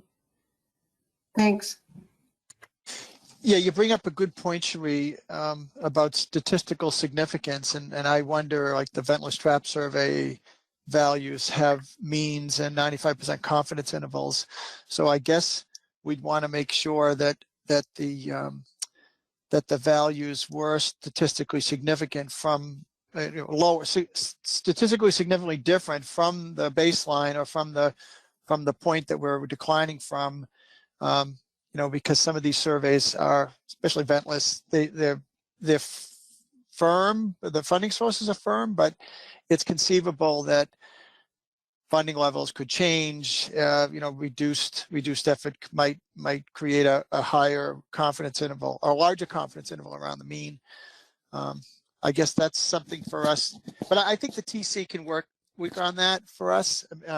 But I think it's important to give them the feedback. It sounds like the group has, or at least a few of you have talked about a decline over a 3-year period that's at least 20% might trigger or might be enough to trigger one of these management actions, notwithstanding Mike Luisi's open-ended question about whether or not these are environmentally driven and may not be able to be controlled.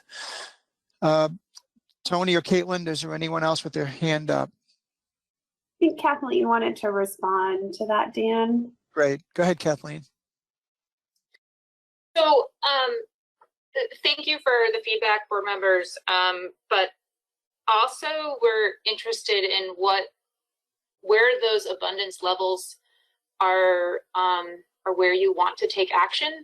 I think that Pat Kelleher started getting at this where he was thinking the transition between the current high productivity regime and the medium.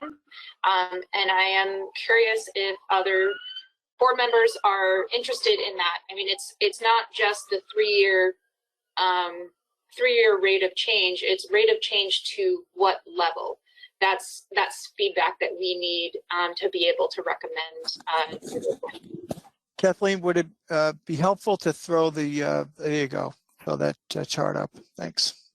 You want to repeat those concepts with this image in view? Sure.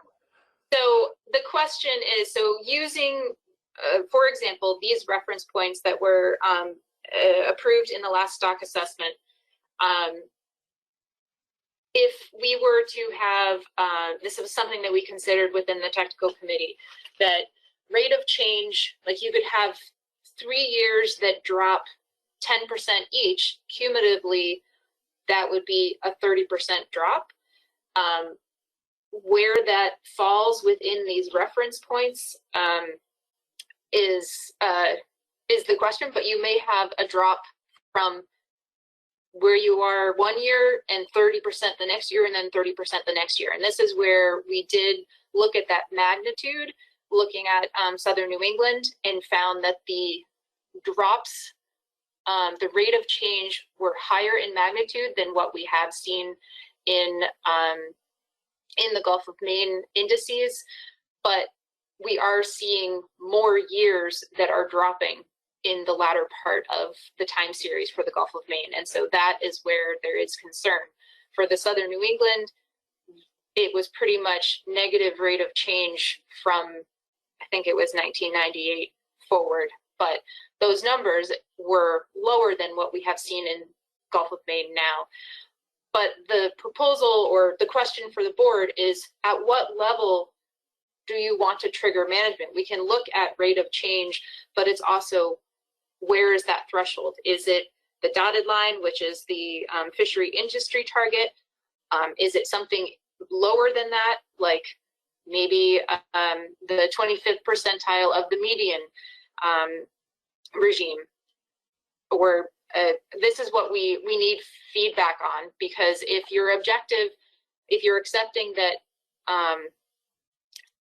management may not be able to keep the population in the current regime at very high levels, then you may want to choose something lower. But if your objective is to stay in the current regime, in the current productivity, action may need to be more aggressive. And I think that is what question we struggle with without guidance. And Kathleen, if I could, though that's a great way to present it, but am I right that the indices that we might rely on are not this, because this is an abundance estimate that only comes out every 5 years? So are you suggesting that first we'd have to find where we reside in the abundance level, and then use those parameters that do correlate with stock size, such as the ventless and the trawl survey annual indices, to project where we think we are? This was a question that came up during the peer review of the stock assessment, and so work was done to look at correlations between the model results and the annual indices that we came up with as an annual update for the board. So we think that we can rely on the indices to provide thresholds, that there is enough correlation between that and the model results. Okay. Is your question, is there a place on this graph that we can comfortably fall to without taking any action? And then once we get to that point and start to decline further, we should take action? Is that kind of the nature of your question? Yes. Okay. Because you're showing us that we're at a near all-time high.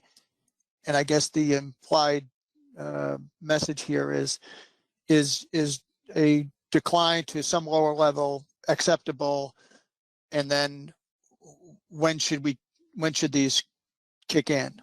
Like, should it be a two-step process? First, we believe we're at a lower level of overall abundance, and then with the declining rates, do we need to arrest that with the management action? Yes, and I think that is also where the PDT came up with the two different triggers, where you have one that is proactive, that does one thing, and then another that is that would be later if the population continued to decrease, that it would be more aggressive in the future if you were to choose the kind of progressive management tools. Okay. Board members, anyone with your hand up? Dan, you have Jason, Pat Kelleher, Cherie, and Mike Luisi. Great. Thanks. Jason. Thank you, Mr. Chair. And I hope I'm getting at the right thing here, but I would think under the premise, that I noted earlier, and that is the idea here would be to develop a system that allows for quicker and less draconian changes. I would think we would want, that the fishery industry target as, I think I'm understanding what Kathleen's saying is how these things kind of interplay. So if you have a rate, of 20% decline, and that you're going to tip below the dotted line in 3 years, then we would, initiate action based on that. So we've got sort of the notion of how proactive do you want to be? We want to be within 3 years, and you've got your rate of decline to sort of get you to that threshold point. So just to answer directly, I would think, again, under the notion of we want to take action before we have to take really draconian action, we'd want that higher line to be at least the first. It then seems like a pretty long drop, to get to some of these other limits. So that might be something to think through, but I'll leave it there and hope that I was starting to get at what the PDT was asking. Pat Kelleher.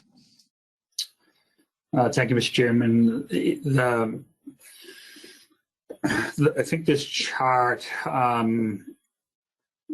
Caitlin, could you follow your cursor down? I think you were in control of that down the abundance line to where down to where it crosses in from high into medium, right there.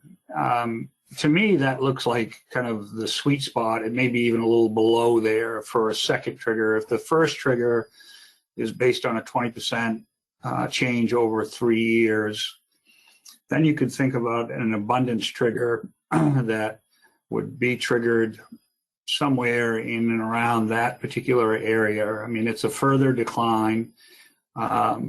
It's still, I'm going to bring economics into it, but not for the sake of developing the trigger, but it still is at a time of high economic value for the fishery. And to me, that I think it fits what Jason is talking about from this stepwise approach. So we could have the PDT explore those options from an upper limit trigger that's based on the 3 years, and then a lower limit based on abundance when you cross from the median regime into the moderate regime.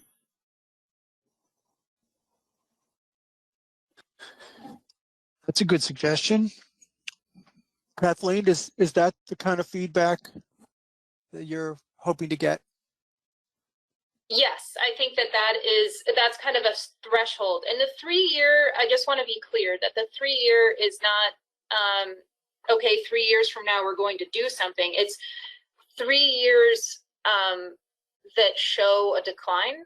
So if we were to choose where the point is right now on the figure, that say that's I don't know what percent decline that is from where we are right now. Let's say 40% decline.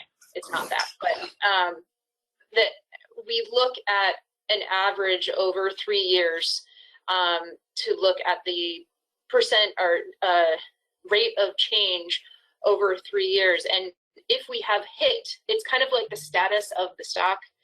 within the stock assessment, we're always looking at 3 years, a median of, or in the stock assessment, I think it's an average of 3 years. And I think here we're proposing a median of 3 years, and to figure out where our status is. And so the question is, okay, what is the appropriate amount of years that we need to look at where our status is? But then what is the threshold of triggering action? Does that make sense? I think so. Cherie Patterson. Thank you, Mr. Chair. I'd like to be more conservative than looking at the current area and leading into the moderate abundance regime. I would prefer to see a threshold further up so that we will be taking faster action if need be, and in hopes that we could be taking slower proactive actions over a period of time. I think when we start looking at this, we're going to see that things are going to be triggering pretty quickly for some minor actions to possibly be taken so that we're not hitting that trigger in a quick fashion. I think we're already seeing declines. So when we're going to be probably taking minor actions before we even hit this trigger. Can I follow up, Mr. Chair? This is Caitlin. Certainly. I just wanted to clarify Cherie's point. So Cherie, on the screen right now, I put 2 circles around different kind of thresholds of abundance that the board is thinking would be good to serve as triggers for management. So the higher one would be a more conservative level, like you were just describing. That's the fishery industry target. And so we'd be estimating reaching that fishery industry target abundance by using an index as a proxy. And then the lower one could potentially be a second trigger. In addition to that first one, they wouldn't necessarily have to be one or the other at final action. Is that kind of consistent with what you're looking for?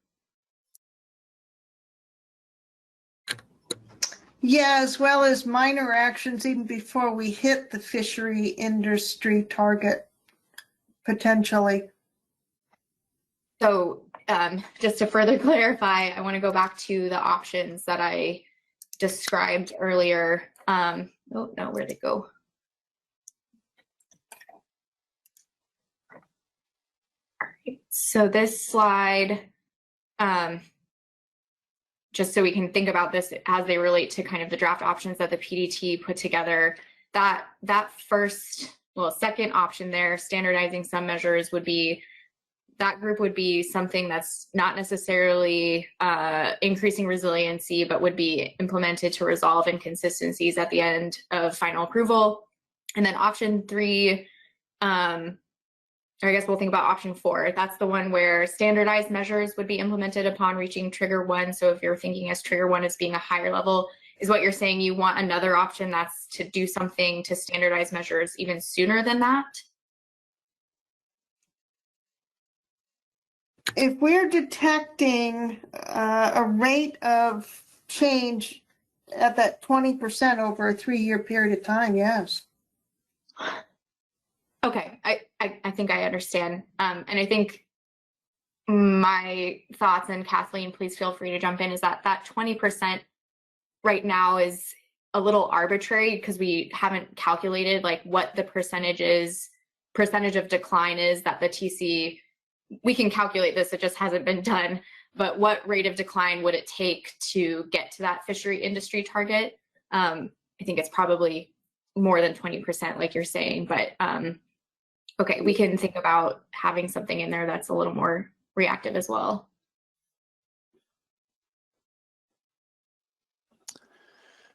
Okay, Mike Luisi.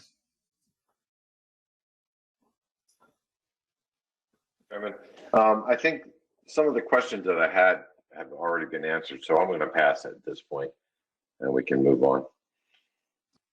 Okay, thanks, Mike.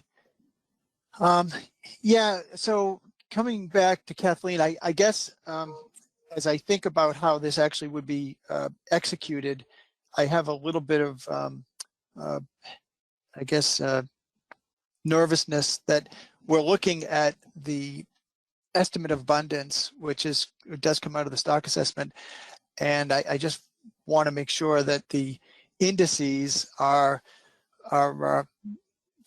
reliably going to forecast the new abundance if we're between stock assessments. So it's, in other words, I see that those two circles that Caitlin put on the screen, and they all look really logical. I just worry that between stock assessments, we're going to be relying on a couple of parameters that I'm not sure how well they actually correlate. So not that I want to kick the can down the road, but I want to make sure that when we do get to that we feel really confident that, yeah, it's time to pull the trigger. Dan, you have a couple new hands up. You have Richie White, David Borden, Tom Fody, you had your hand up, you put it down, and then Jason, your hand is up. I don't know if it's a new hand or an old hand. Okay, go ahead, Richie. Thank you, Mr. Chair. Could we put the slide up that shows the triggers, the two circles for the new triggers? Okay, yeah, thank you. So, so I'm trying to understand how this unfolds. So, example, let's say that next year, which we know will not happen, but let's just say that it drops to the first trigger that's circled. And then we would continue 2 more years on to see what the average of that, if that continues to stay at that level. Let's just say it stays at that level. So then that would kick in mandatory change in regulations.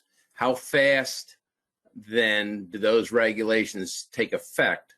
So if it drops next year, how many years before new regulations are in place? Thank you. So I guess first I want to clarify that the options as drafted are currently set up in a different way. So it wouldn't be that we'd get to the first one and then wait to see what happens and then take management action. It would be at the first trigger, one set of management measures would be implemented at that point. So it would maybe be a less aggressive set of management measures, like Jason McNamee brought up, that maybe it would be a minor reaction to try to provide some increased resiliency to the stock at that higher level. And then if you drop even lower to the second one, there's another trigger in place with another set of management measures that would be implemented.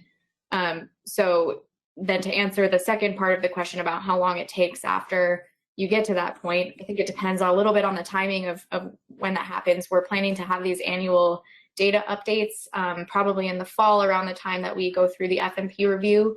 And so I think it depends on how quickly the states can change their regulations.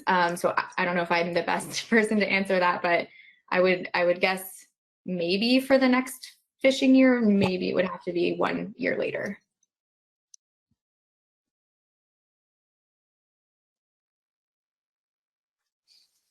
Thank you. David Borden. Yeah, thank you, Mr. Chairman.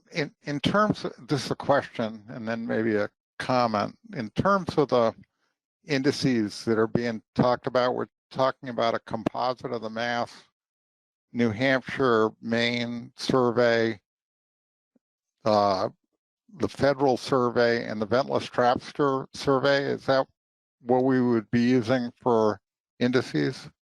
Do I have that? No, the Maine and New Hampshire trawl survey, the Massachusetts survey, and the ventless trap survey.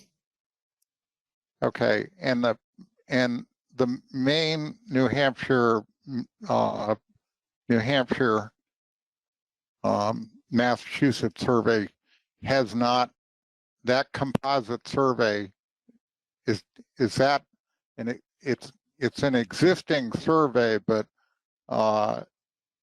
has a composite of it ever been developed?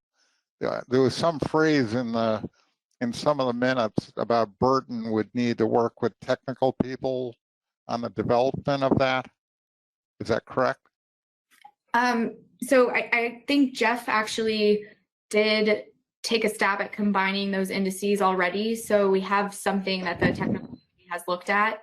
And Jeff, if you'd like to speak to how much additional work may need to be done, that might be helpful. Okay, and then the follow-up question is, will that have to undergo some kind of peer review, or are we going to just use it based on the technical review? I think the idea was to just use it based on the technical review and not have a peer review process for that. Okay, so the comment, Mr. Chairman, is, I mean, I support in general this comment, the concept moving forward. I have some concerns about the timing of it, and I just harken back to what I said at the last board meeting, which basically, I'll keep this short, is that once you start once you start to manage a declining stock, it becomes much more difficult because the regulations that you're going to inflict on the industry, and I'll give you a specific example. If we wanted to do a gauge increase, and that would have the direct impact of removing, say, 6 to 9% of the landings due to the gauge increase, if the stock is declining at 7% a year, and then you impose that regulation on the industry, it almost doubles the negative economic consequences for the industry. So I think one of the lessons from Southern New England was we didn't get out ahead of this fast enough, and the time to implement regulations is now, as opposed to when the stock declines, because if you're really concerned about minimizing the impacts on the industry, then you should make changes now. So as opposed to, when it declines, because they just accumulate and accelerate the negative consequences. So I guess my point in all that, I could see kind of us getting some resiliency out of changes in the regulations by standardizing some of the components of the existing regulations while we work through the two triggers, which are still, I don't know how we're going to develop these two trigger points and all of the specifics between now and August, I guess is my concern. Yeah, I hear you. Jason, back to me.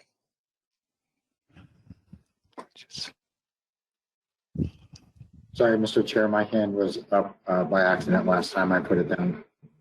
Okay, Pat Kelleher. Yes, thank you, Mr. Chairman. So a couple things. I want to just follow up on David's point. I don't have any illusions that we're going to have a document necessarily ready to go out to be approved at the next meeting. However, if we could get to that point, I certainly wouldn't mind that. In general, I'd like to see us prioritize stock resiliency over standardization of these measures.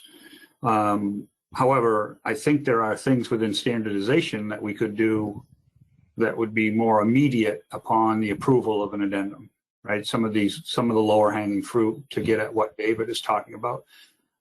After talking with staff, I'm not sure, depending on how far we go, I'm not sure how much of a buffer that gives us from a resiliency standpoint. So that's something to think about, but certainly from a prioritization standpoint, I would prioritize resiliency over standardization, again, though, with the understanding that some of those standardizations could be put in place sooner rather than later. Mr. Chairman, if it helps, I did send Caitlin 3 motions, and I don't want to put this motion up with the intent of making it a motion, but I worked with staff to try to pull some thoughts together around triggers, and I think it might get to what Sri in particular is talking about, because it would be a stepwise approach. And a little birdie is telling me we may be, even with at 20%, we may be very close to that fishery industry target now. So we may want to consider something a little bit larger, maybe closer to 30, I'm not sure, or maybe we need to have a couple range of options developed by the PDT, and then maybe something a little bit different when it comes to that lower target. But I did have a motion put together, and if it helps clarify things to move us along, maybe Caitlin could put that up on the screen. Okay, Pat, that sounds good. The other thing that, while she's doing that, that comes to mind for me is it is 3:15, and I know there's no other ASMFC business, scheduled after this meeting, and so we can continue this conversation. But I just wonder if some of this could be accomplished by a subcommittee, especially those who have taken a really active part in this discussion and whose support will be critical to implement some of these going forward. And that's another option is, because I'm personally getting a much better understanding now with Caitlin and Kathleen's detailed explanation, but I do have a concern about the triggers and how they will work, and not be inadvertently triggered or not be so slow that they're meaningless. So let's take a look at your motion, Pat. Yeah, and again, I'm not sure if we need to make this as a motion, as long as there's agreement from the states that this seems to be like the right approach. But the idea was to get the PDT to do some further exploration on an upper and a lower trigger. And the reason I thought it would be valuable to put this up on the screen is just to show some examples around minimum gauge sizes within LMA 1. Again, it would be a stepwise approach.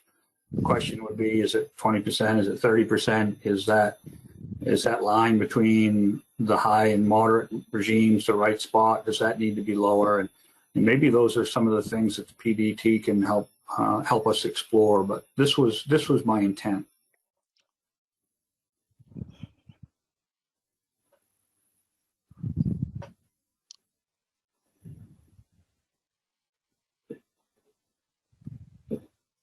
Any comments from the board? This is Caitlin. I just have one note that I'm seeing a difference in what was discussed and what I heard from most of the board members about the lower trigger being where the changes from the high abundance regime to the low abundance regime rather than the abundance limit. So to Pat's point, I think it would be helpful to have discussion about whether you want us to consider a trigger as low as the abundance limit or not, or if you'd rather us have it be higher. David Borden, Dan. Thanks, Tony. Go ahead, David. Yeah, thank you, Mr. Chairman. Pat, I know you're not making the motion at this point, but on the 20% over 3 years, if we have 3 indices that are part of this, all 3 have to go down by 20%? Or are you talking about just one going down by 20%? So I was thinking of it being cumulative, which could be 20% over 20% overall. But I'm certainly open for that. I'm not sure we should be using just one just because of variabilities from year to year. So cumulative across the 3 indices would probably be a better approach. Okay, thank you. But Pat, in light of the questions I was asking earlier, isn't the abundance parameter going to be forecasted through the use of these time series surveys? Like, are we still going to be, the currency will still be, where do we lie on that abundance trend, time series as forecasted by the ventless trap and trawl, fishery independent trawl surveys? I think you're right, Dan. As I'm thinking about it, I mean, you'd hit the first trigger, and then you would be looking at what those forecasts would be, and then to make a determination on how that next trigger would be pulled. Is that what you're saying? Yeah, like just a 20% drop in ventless trap, because let's remember there's ventless trap in Mass, New Hampshire, and Maine, and there could be regional variability, and I think it all has to go into like an overall model to look at the Gulf of Maine stock. So it has to be, I think, combined, and maybe Jeff or Kathleen can speak to that. Like, what's the vision of how these surveys feed into a model that spits out a number and shows us where we are in the trend graph, the abundance trend graph? I think I can speak to that, Dan, and Jeff can weigh in if I don't get it all. But already in the last stock assessment, we have a single model for ventless trap that combines the whole region for the Gulf of Maine, Georges Bank stock for the ventless trap. And then the proposed, where we kind of go a little further than the stock assessment did, is combining the two inshore trawl surveys of the Massachusetts Trawl Survey and the Maine, New Hampshire Trawl Survey, combining those into a single index. And those are the two main ones that we would look at for as a proxy for the abundance results from the model. Okay.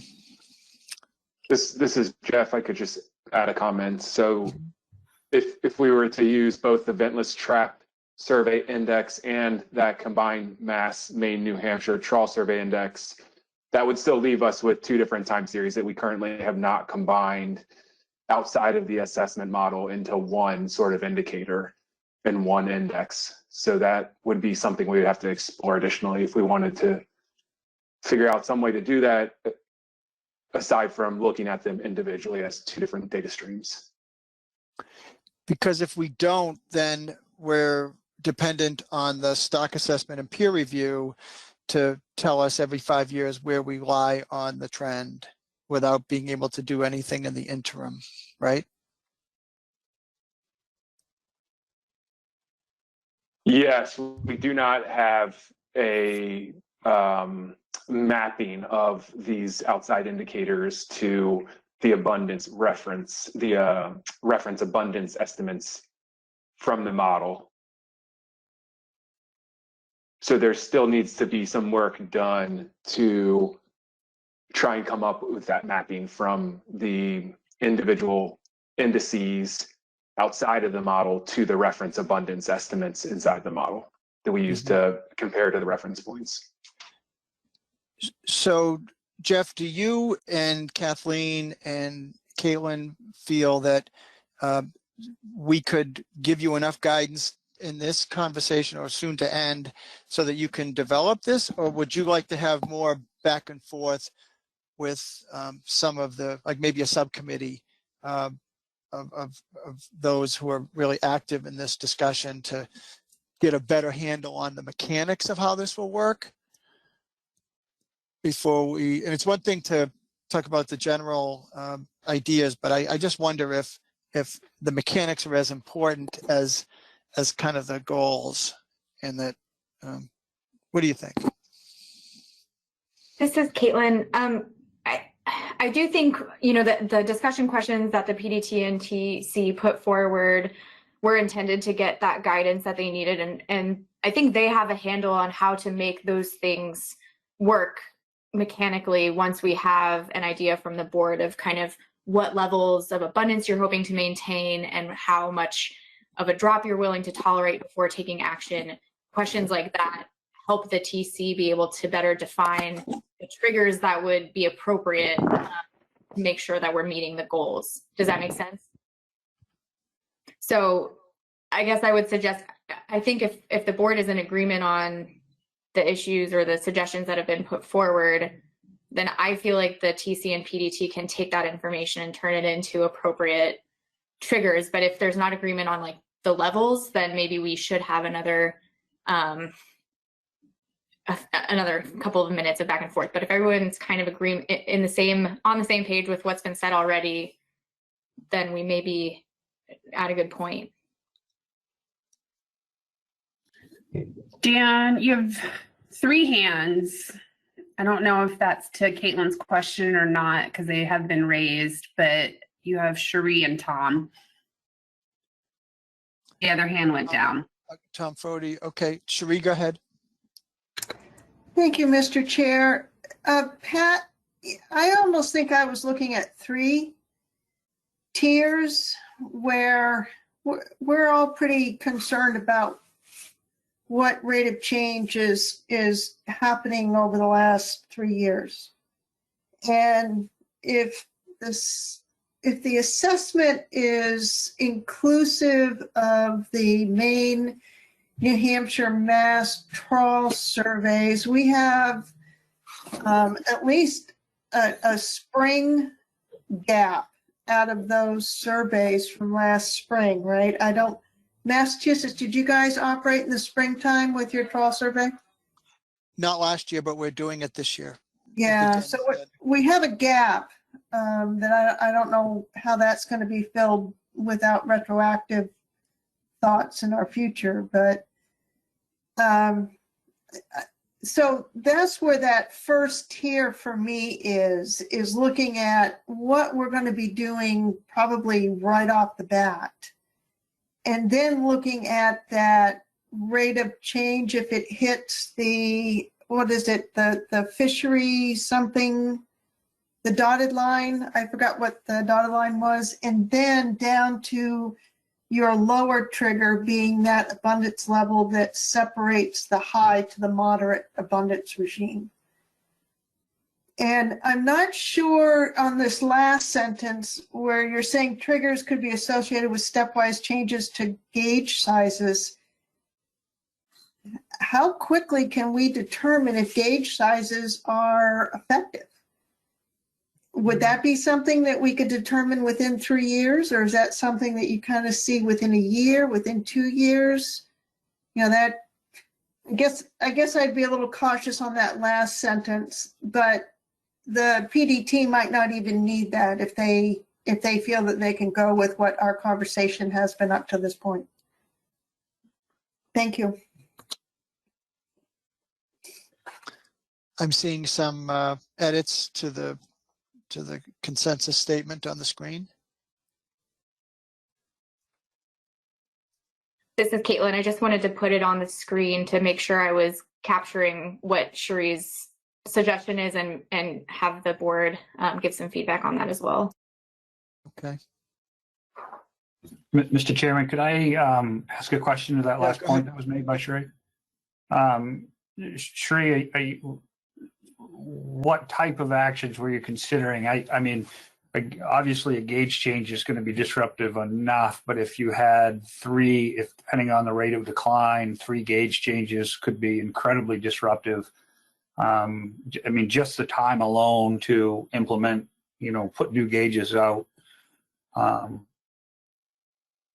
that alone is going to take some time. So just kind of wonder what you're thinking about it. Would it all be around a gauge increase, or would it be other types of management actions?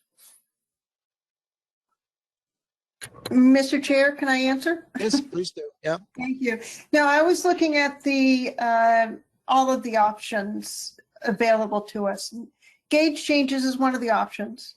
I'm not discounting it. I'm just saying that that shouldn't be the one and only one that we consider. Yeah. Okay. That's very helpful. Thank you, Cherie. Appreciate that. Thank you. Is Tom Foti, do you want to weigh in? I'm hesitant to weigh in. I've just been listening to this for a long time and listened to what Mike really said a while before. And my concern is the surveys. Do they take bottom temperature when they're doing the surveys to see what the difference in temperature is from one time to the other time they're doing the survey? Because we know that the water temperature is what's going to basically do us in on lobster as it did in the southern New England stock. And I know, and I don't see us anything but a declining stock until we basically turn that around. And I don't see us turning around in my lifetime. So it's just frustration. And I'm listening to the conversation. And basically I'm saying, well, we take measures, but do we really do anything to stop this? Which is what Mike asked a long time ago. And I mean, I saw it with surf clams. We lost the surf clams in New Jersey because of water temperature. When we basically going to having problems with bluefish, we're having problems with weakfish, we're having problems with winter flounders. Some of it has to be depending on water temperature, but there's other environmental factors going on. And we can only manage fishermen, and this is the real problem we get into. And that's all. I just was listening to it, and I had to say something. Okay, thanks, Tom. All right. So, Caitlin, is this a helpful enough set of guidance that the TC and PDT could do some business with in terms of crafting a draft addendum?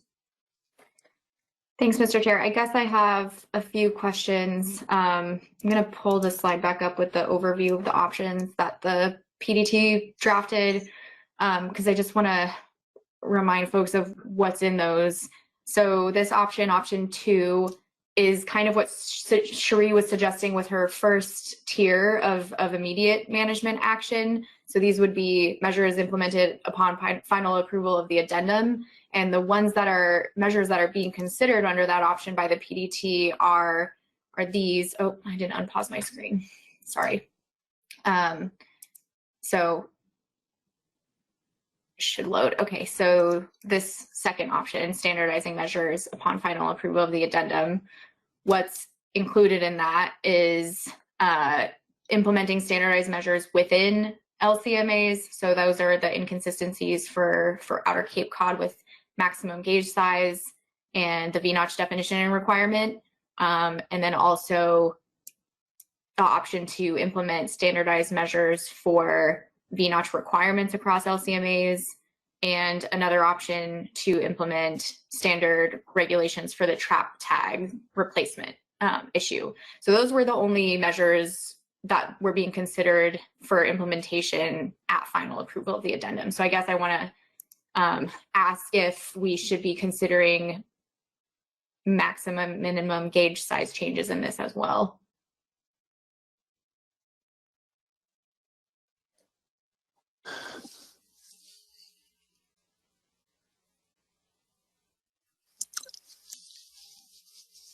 Dan, you have 2 hands up, Cherie and Roy Miller, and then once they're done, I might have a suggestion for you. Okay, let's go.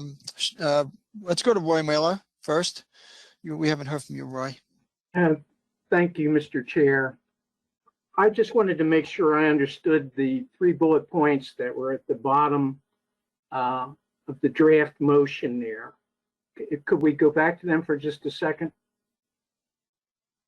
There they are. So number 1, immediate management action would be what we were just discussing. In other words, what standardization would take place immediately upon approval of the addendum. Number 2,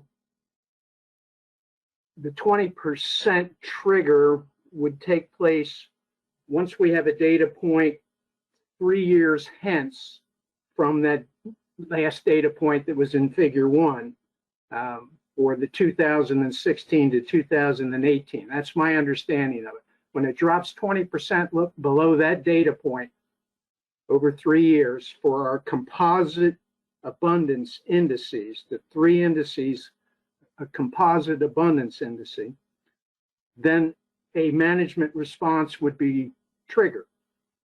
And then finally, if the abundance trigger drops to the moderate abundance regime where the circle crossed in the lower level there of figure 1, that would trigger yet another management response. Is that, am I understanding what was proposed correctly? And I realize I'm out of the area of concern here, but I think perhaps further definition might help all of us understand what is being proposed. Thank you. That is my understanding. Caitlin, do you want to weigh in? I think that was my understanding as well. I think one question I wanted to clarify was about that 20% decline, and make sure that you are thinking a 20% overall change from the black dot to wherever we are in 3 years. If that happens, then that would trigger management. Or is it a 20% change every year for 3 years?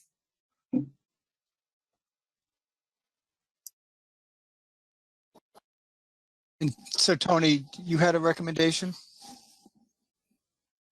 Well, I guess it might be good to get that question answered for Caitlin. We do have Pat Kelleher and David Borden with his hand up, but I will say this and trying to keep us on some time frame.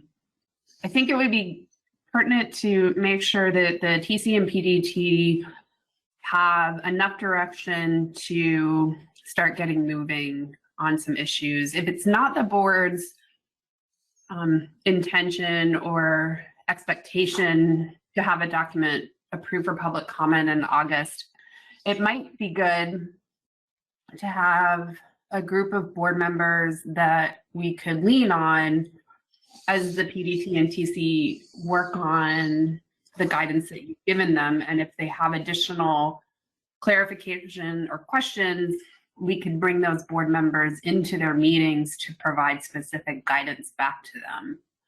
But that would be if the board was okay with that plan. And again, you have Pat, David, and Richie with their hands up. Okay, I like the recommendation, but let's go with Pat first. Yeah, so I'm just trying to pull together the thinking around this to maybe give some greater clarity, because what Cherie brought up, I think, could potentially combine really nice here. I mean, you could have a tier 1 trigger, which would be immediately standardizing some of the measures. Then tier 2 could be a percentage decline over the 3 years, move from high to moderate regime. And then tier 3 would be the abundance limit. And you could have different types of management options to go. It's not all, those aren't all obviously gauge changes. So it may be a good way to kind of bring these two things together to hopefully give the PDTs a little bit more focus. And then I can withhold my other comment, Mr. Chairman, until we get back to the other slide that Caitlin had up. Thanks, Pat. David Borden. Yeah, thanks, Mr. Chairman. My comments are all on the immediate management actions. Do you want to hear those at this point, or wait until later? I mean, do you have some? Yeah, go ahead. I'd like to hear that. Okay, so I think that any consideration of gauge changes should be done in the step 2 or step 3, and I think that's what was just said.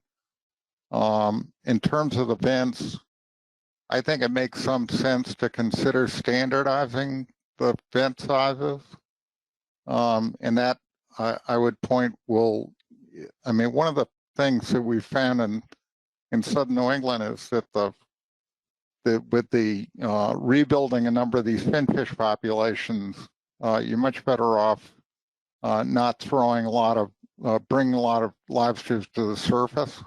And one way to stop that is to have the appropriate vents in them. So standardizing the vent, I think, would be a good addition to it. And on the V-notch requirement, I support the concept of standardizing it in order to make it effective. all you have to do is look at some of the tagging data that New Hampshire and Maine and AOLA put together, and these lobsters are moving all over the Gulf of Maine in various different directions depending upon where you tag it. And so it makes sense to have kind of consistent regulations. In terms of the actual definition, I support the proposal of standardizing it, but I think states ought to be able to, ought to have the right to be more restrictive. So I think in the case of Maine, their VNOTCH definition, as I understand it, is more restrictive, and they should be allowed to keep that. That's been a provision that's been very popular with Maine fishermen. I just can't see us changing it if they continue to support it.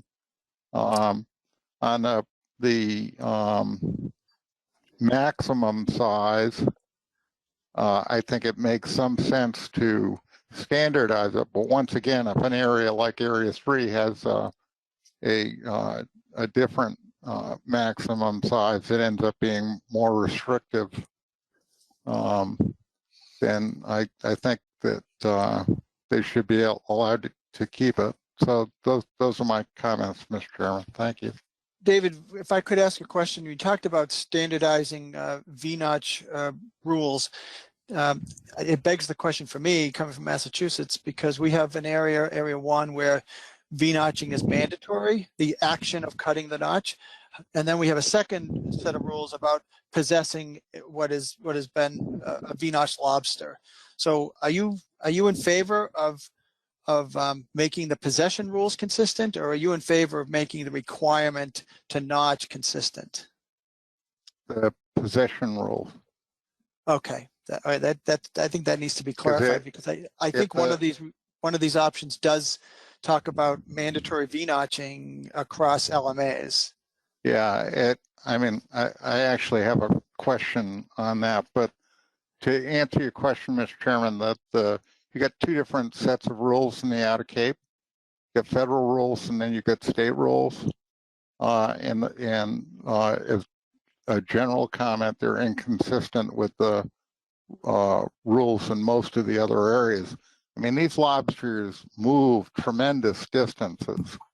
So if we balkanize some of these management areas, there were good reasons to balkanize some of these management areas, but if we're really looking forward and trying to get a more resilient management program, they should be standardized. And some of this, I would point out, I think should be standardized down in southern New England. So we have a consistent set of regulations that go all the way down into southern New England. And David, before you sign off, what about conservational equivalency? From the way you've just spoke, I'm assuming that you and maybe other board members would not want to see some of these rules be allowed to have conservation equivalent measures. Well, my response is I'm generally in favor of conservation equivalency, but I think you've got to look at this issue in the context of the way it's being discussed. Mm-hmm. We want to stop the stock from declining. We need to be more conservative.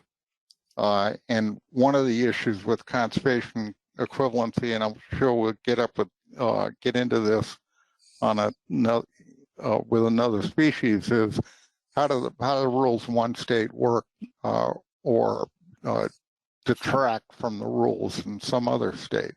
Do the rules all work together? And I think if we want to be more conservative in terms of stock management, then we probably want to put some constraints on conservation equivalency. Thanks, David. Richie White, are you up next? Yes, thank you, Mr. Chair. So the answer to Roy Miller's question, I just need a clarification, because it sounded like it took 3 years to reach the 20% in the second trigger if we go to these 3 triggers. So I just want to make it clear that if the 20% is reached in 1 year, then the trigger is activated. If at the end of 3 years is 17%, there's no trigger. But if in the 4th year you go over 20%, then it's activated. So I just want to, am I thinking of this correctly or not? Thank you. Jeff and Caitlin, is Richie on to that? Is that how you see it?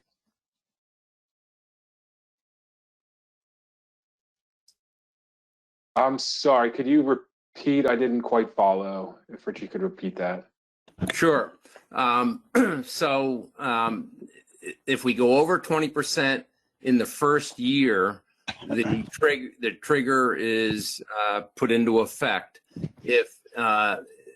If we go 3 years and the average cumulative is 17%, then there's no triggering.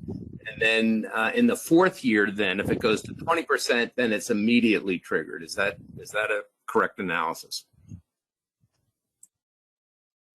So I think that's why we are looking at it as a median over 3 years. So instead of looking at each individual year, we would calculate the rate of change from 1 year to the next and then take an average of that rate of change. And if that median, and if that median rate of change was 20% over those 3 years, that would trigger it. So follow up, Mr. Chair. All right, Richie, go ahead. So in my example, then the 4th year we starting from scratch. So then you have to go 3 years average 20. No, then in that 4th year you would look back. You wouldn't start from scratch. You would look at the median of year 4 over year 4, 3, and 2. Does that make sense? So in year moving forward, we would look at a median over year, whatever our current year is, and then the 2 years preceding that.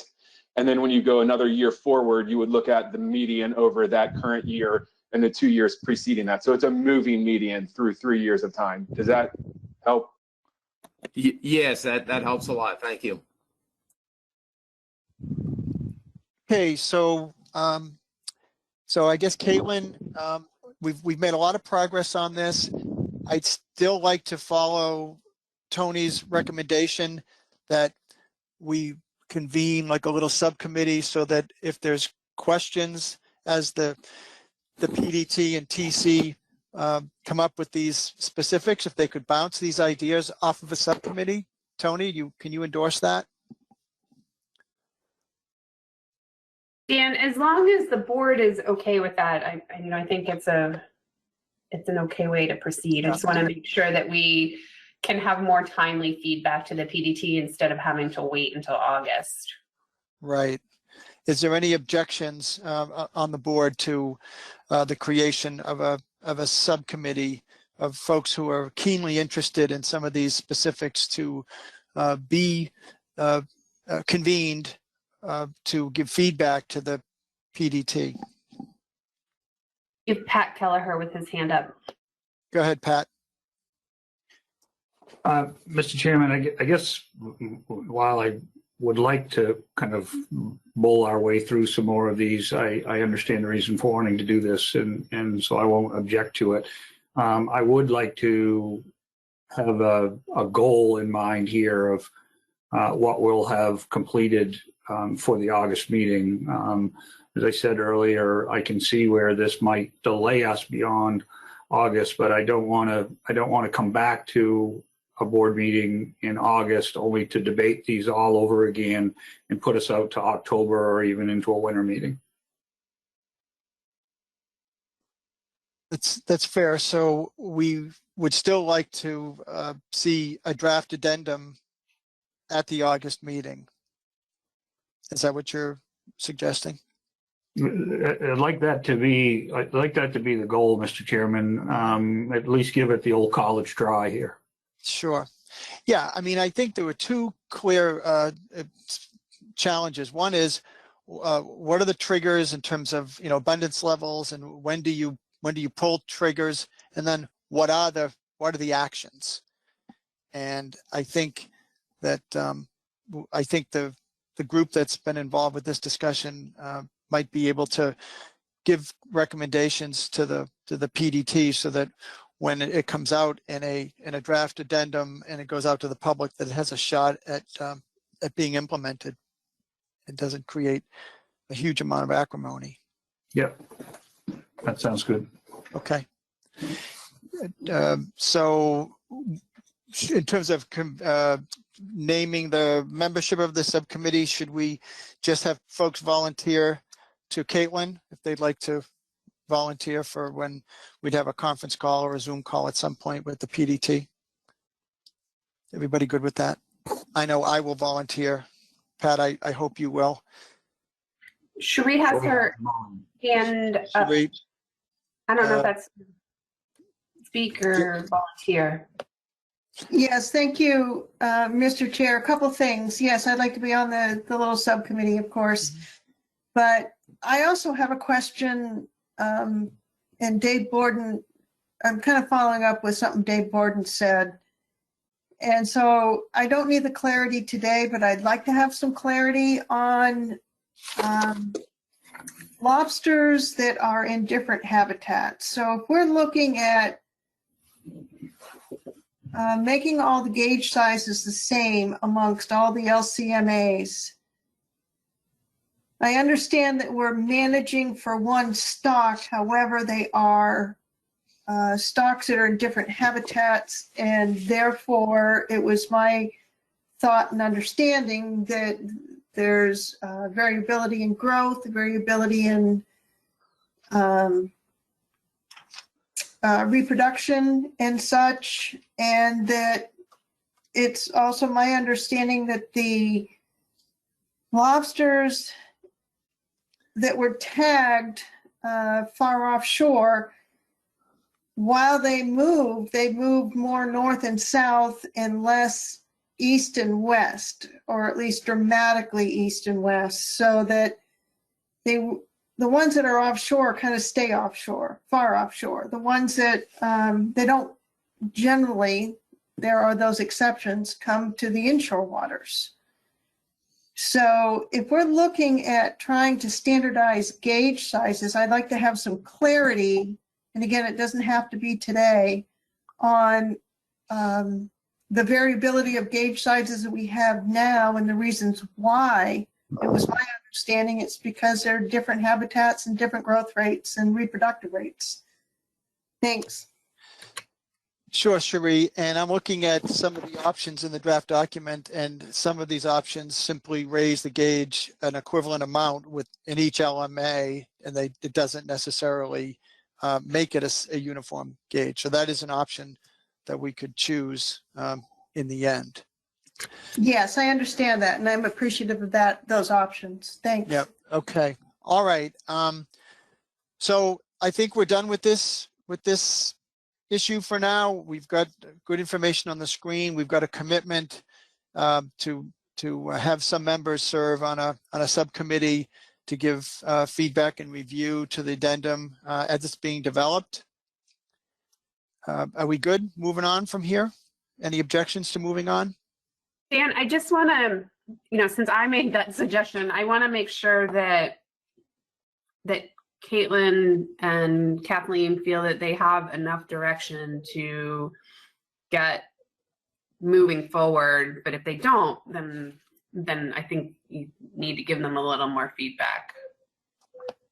Okay. Caitlin and Kathleen. I see Kathleen has her hand up, so why don't we let her go first? Go ahead, Kathleen. One thing that was kind of conflicting in the comments that I heard, some people said, Pat Kelleher said he wanted to concentrate on resilience, while Dave Borden and Cherie, I think Dave Borden was really pushing for standardization.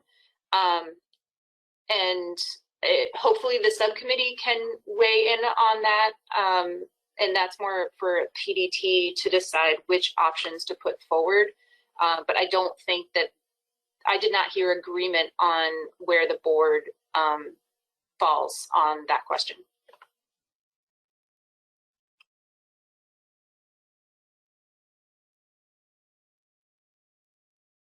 I personally, I think David Borden's suggestions about uniformity had more to do with within an LCMA. I don't know that he was endorsing across LCMA uniform measures. David, do you want to clarify that? Yeah, that's correct. And I'm not trying to wordsmith this after the fact, but I mean, I think it's important. There are some measures that we have that are just totally out of sync, and I won't pick on any area, but they're totally out of sync in terms of some of the other measures in an LMA, and I think those are kind of the low-hanging fruit. So I'm in favor of standardizing some of the measures, and to the extent we can do it, and it's not terribly disruptive to the industry, I think it works even if we go outside of the Gulf of Maine. If we have more standard regulations, I'm sure our enforcement partners will be a lot happier enforcing the regulations. Thank you. Okay. So we're moving on. No objections? Okay. Next on the agenda is the discussion about tracking. Caitlin, I think you have a recommendation. I'm sorry, a presentation on the issue of tracking. Thanks, Mr. Chair. Actually, we have a couple presentations, so we'll try to make it fast. We have Bill DeVoe and Anna Webb up first, and then I'll follow up with just a few slides. Maya, could you pull the presentation up, please?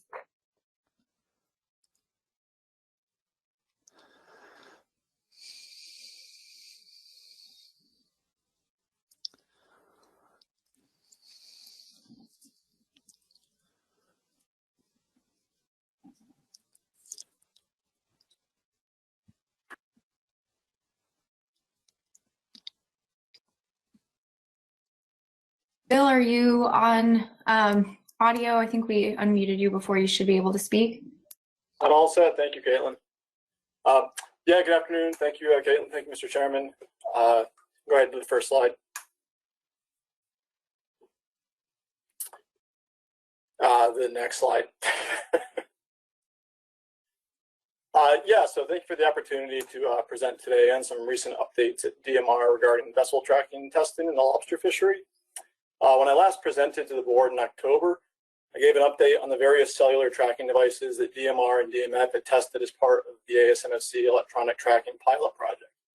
And at that time, our average tracking device cost was $350 per device, with about the same amount per device recurring annually for cellular data. As of December of last year, DMR has been testing a new cellular tracking device, the Particle Tracker 1, which has offered significantly lower costs along with increased tracking functionality. Particle is a company I've worked with before for some non-tracking technology, and they introduced a dedicated tracking device last summer. So we are currently integrating the Particle Tracker 1 with harvester reporting and other data streams. Next slide, please.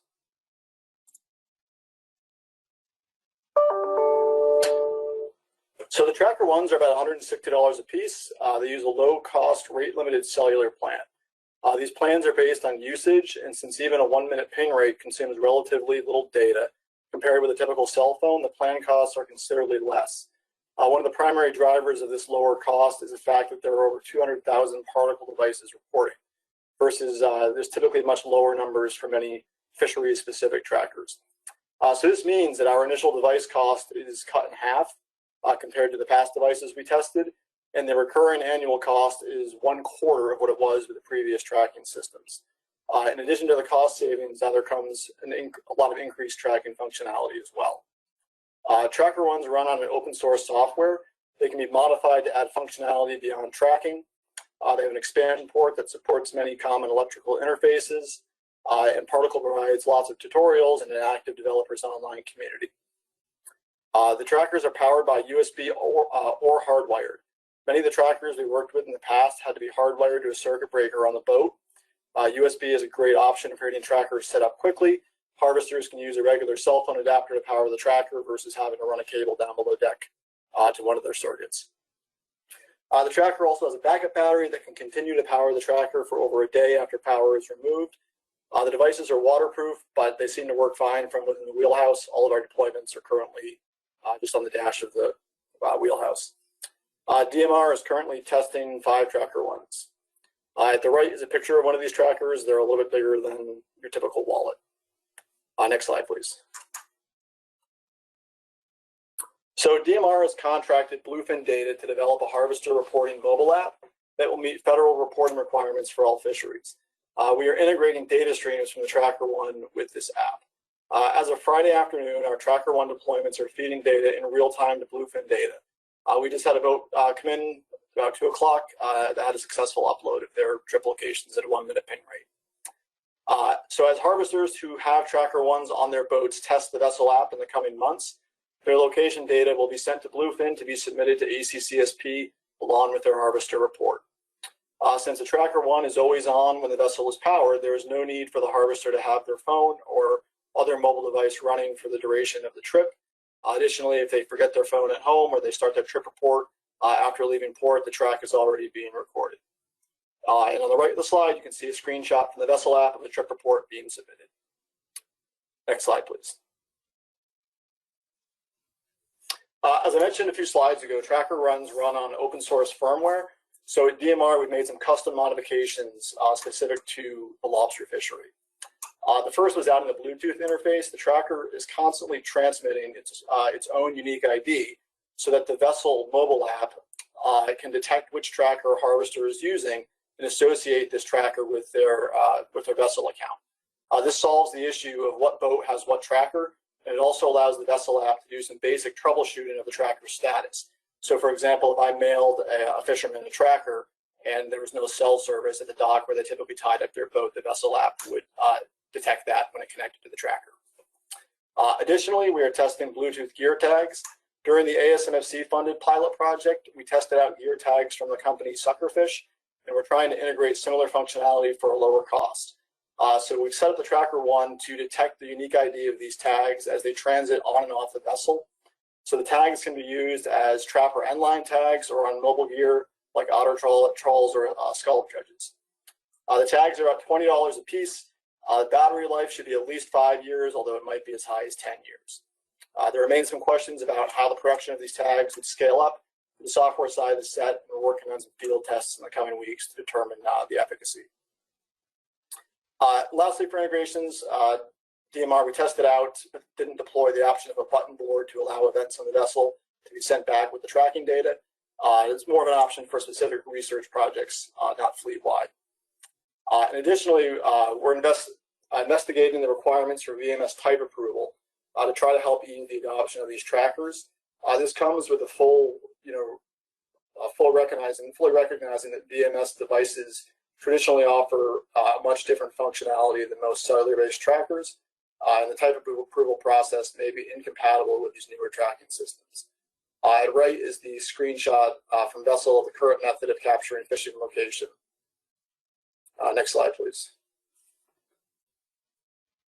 Future integrations and work. Bluefin is adding a map interface to the vessel reporting app such that harvesters can view their own tracks. And eventually we'll be creating an administrative interface to view all vessels and to probably do some fishery statistics, heat maps, and so forth. There are many possibilities for integrating environmental data streams from sensors and traps around the vessel. An example would be temperature loggers and traps, so that when the trap was hauled, the bottom data got uploaded.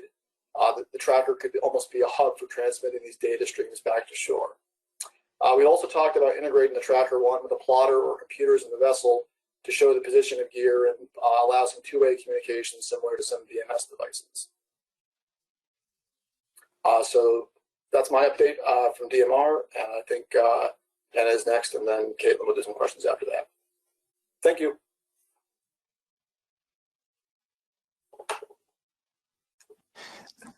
Who's up next? Is it Anna Webb? Yeah, can you hear me? I can, yes, go ahead. Can you move to the next slide, whoever? So we're doing a very similar pilot, but through the ACCSP safest applications, connecting cellular-based vessel monitoring systems and eTrips mobile for real-time linking of track to harvester trip reports. Go ahead. I'll try and go really fast through this. This is just a kind of a refresher as to why we were focused on cell-based vessel tracking. They're generally lower in cost, although ours are not quite as low as what Bill just presented, but we're working on that. They work in and out of cell range. Data are stored, transmitted once it's available again. Data plans can be charged as monthly or annual costs. Ping rates are generally adjustable without a change in costs. And they can use direct power, solar power, and they're compatible with most vessels. This market is expanding rapidly. Like Bill said, the particle tracker came out last summer. Things have been changing quite rapidly. Next slide.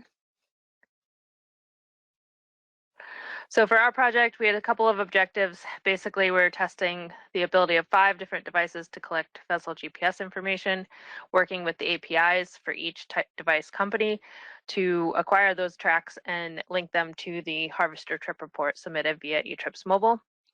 We're testing the functionality of geofences, both within eTrips Mobile and the different devices that we're testing. And then we quickly realized we needed to add on a few things, mostly a viewing interface in the app for the harvester to see their own tracks and an admin viewing interface to see all tracks within your jurisdiction. We settled on these 5 devices here. The 5th one is the integrated GPS into a tablet itself. Like Bill said, our costs were generally similar to what he's presented, averaged around $350 to $400, with data plans ranging from anywhere from low end of 100 to high end of 400. Next slide. So within eTrips Mobile, it's currently endorsed for trip report submission by multiple states in the federal jurisdictions. The tracking version uses the device company's APIs to pull in the vessel positions based on trip start and end times. It works on all 3 platforms, including laptops, tablets, and phones. It does work offline. It stores data until a Wi-Fi connection is reestablished, which does not have to be on the vessel itself. And then the new map view option lets the user see their track trips within the app. And if you're using the tablet as a tracker, there is potential to use the map view in real time and see your position in real time. The app is ready for deployment. We're looking for some fishing industry participation at the moment, and hopefully we'll get some production trips in the next month or 2. Next slide. So here's an example of what a track might look like within the Harvester app itself. There's no indication of speed or anything, but it does show the track itself. Next slide. So testing, we have done a lot of testing in cars, not so much on a lot of active fishing vessels at the moment, but we have had successful tracks for pulls from all devices and links to trips appropriately. We're hoping to launch on more volunteer vessels shortly. We have 2 in Massachusetts. Rhode Island has a few charter participants and is looking for more commercial participants. And we have an FAQ developed in order to give to potential interested parties. Next slide. So the ongoing work we have right now is primarily focused on geofencing. Geofencing is basically a virtual perimeter that you can put around whatever you want. We're looking into how we might notify users, both admin or end users, in real time if in cell range, if a vessel is approaching or crosses a fenced area. There's a lot of different use cases for such things. Bill mentioned this defining ports to decrease port ping rates, or you can flag areas as closed. ACCSP, specifically Mike Rinaldi, has developed a VMS track viewer within SAFES so that we can, as administrators, can look at tracks and summarize information, including calculated speeds, so you can maybe estimate where some activity might have been happening. We'll be able to review some of that ping rate data in more real time and identify efforts after we get it on fishing vessels. And we're hopeful we'll have final reports by the end of the summer. Next slide. This is an example of the track viewer. So this is the admin interface. This is a representation of display speeds on top of the track. So anywhere where it's red is the slowest, orange, yellow is the next, and then green is the fastest. Next slide. So we've expanded upon the work that Bill presented last year and can further confirm that cell-based tractors are cost effective as compared to satellite. Installation of devices, which also Bill mentioned a little bit, can be complicated if they're actually wiring it in. And if we were to do a broad scale implementation, we may need to look into hiring installation technicians. We've successfully connected all devices, and we are not seeing any significant benefit of one type of tracker over another. They all have different pros and cons, particularly in relation to power. Some are solar and don't work the further north you go, or as frequently the further north you go. Others just are more cumbersome, so they kind of balance out in terms of pros and cons. And we think that this could be available as early as 2022 for eTrips users. Next slide. And we're currently in the process of looking into how we might expand this project, particularly in terms of how do we apply for more funds to do so. That is, and these are just a few of the ideas we've been tossing around. How do we pay for broad scale implementation? How do we enhance geofencing? Bill also touched on this, but these are not, they're being piloted as data collection tools, not as law enforcement tools. So to integrate those into law enforcement is going to take some work. Add more devices, such as the particle device he just presented. And what other needs do we need to think about in the next 2 to 4 years? The funding cycles mean that we won't get money for this next phase until next summer, which would mean implementation if you're on an annual basis for 2024. And then what Lobster specific needs, we're not sure what we might want to pursue going forward. And that's all I have. Thanks, Anna. I have a question. If this is being used on a voluntary basis now, and if through the management system was mandatory, how could it be determined that the vessel is in compliance with a functioning tracker?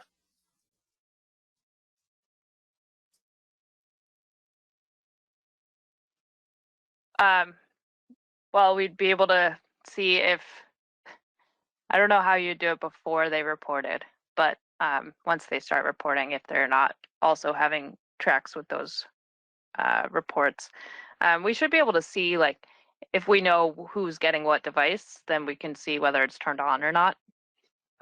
Those are other options. Hey, this is Bill. I'll just continue what Anna said, that the tracker actually offers the opportunity to see if they haven't reported, because we would see that track that they went out fishing but didn't submit a report. And that's something we've actually talked about with Bluefin, kind of like putting together a matrix of all of the different possible scenarios, like a vessel reports but their tracker isn't on, a tracker reports but there's no trip report, we get a trip report but like only get half the track or something. There's all these different sort of, you know, QA QC scenarios that come out of that. Yeah, agreed. Dan, Jason McNee's hand is up. Go ahead, Jason. Sorry if I could interrupt, Dan. I don't know if you wanted to get through all the slides, but there are a few more. Oh, okay. Yeah. Not mine, right? Why don't we hold off, Jason, and go ahead, Caitlin. Sorry about that. I just thought it might be good to get through the end. Maya, can you move to the next slide? Next one. So I just wanted to give a little bit of context for the discussion as you get into it today on this topic of vessel tracking in the lobster and Jonah crab fishery. It's come up before the board a number of times in the past, and the board has generally noted that vessel tracking in the data, the spatial resolution and temporal resolution of data that would be provided is a critical data need, particularly for the federal waters fishery. And there's more details in the memo that's in supplemental materials, so I'll keep it short to save time, but these data would be extremely beneficial for addressing several challenges that are currently facing the lobster fishery, and those include right whale and protected resources interactions and risk reduction regulations, improving enforcement in the offshore fleet, and informing future discussions and decisions on marine protected areas and spatial planning at the federal level. Next slide. And these are just a few examples of how the Commission and states have been supporting efforts to facilitate the development of electronic tracking programs for the fishery. First, the board approved the electronic vessel tracking program, pilot program that came out of Addendum 26 and that we've heard about in the past. The Commission has previously sent a letter to NOAA Fisheries in April 2019 recommending development of electronic tracking systems in the federal lobster fishery. And in the Commission's recent comments on the Atlantic Large Whale Take Reduction Plan modifications in March of this year, it identified the need for improved offshore enforcement in order for those proposed rules to be effective. And then lastly, as we just heard from Bill and Anna, there's been ongoing work at the state level to test these trackers and integrate the data with reporting systems. Next slide. And so with that in mind, the board might wish to consider today whether it would like to forward a recommendation to the ISFMP policy board to recommend that NOAA Fisheries implement electronic vessel tracking requirements for the federal lobster and Jonah crab fishery. And that's all the slides we have, so we can go back to questions. Sorry for the interruption. Okay, Jason, you had a question? Yeah, thanks, Mr. Chair. And it is a question. I think it's for Bill and or Anna. And it's on, so, Anna, I think it was you made the comment that, you have a number of technologies. They're all good. They all have different trade-offs. But what I was wondering is, if all of them can integrate into the, for instance, like ACCSP databases, like they all work in that way? That's what I was wondering. I will say we didn't pilot every device that Maine and Massachusetts piloted for the first project. So there are 5 devices, well, 4 external devices plus an integrated GPS and a tablet that work with ACCSP right now. I personally would love to see the particle tracker added. That is dependent on what ACCSP says in terms of what is in scope and out of scope for maintenance of this application as we consider applying in this next funding cycle. I mean, my understanding is that we should be able to submit locations from those now. I mean, the ACCSP API to SAFES, the only data elements that it accepts is basically timestamp, latitude, and longitude. Right. Yeah. Any tracker we could get data from, but linking it to the trip report will only occur on the 4 external devices currently. I mean, you could look at the timestamp and manually do it. Yeah. But the automated link is only for 5 devices right now. Excellent. Thank you both very much. And just to make a comment, I think if there's opportunities to have options, I think that's great. So nice work. Thank you for that report. Okay.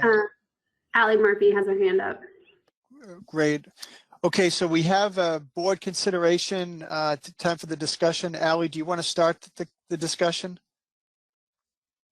Sure, sure, Mr. Chairman, thank you. I think this is an important issue and potentially a really valuable data source. And the great work done to date has been very successful at demonstrating that there are other possible systems that we could employ other than the satellite-based VMS systems currently used in Garfo fisheries. And I do understand the urgency here, but I think it's really important that we get this right.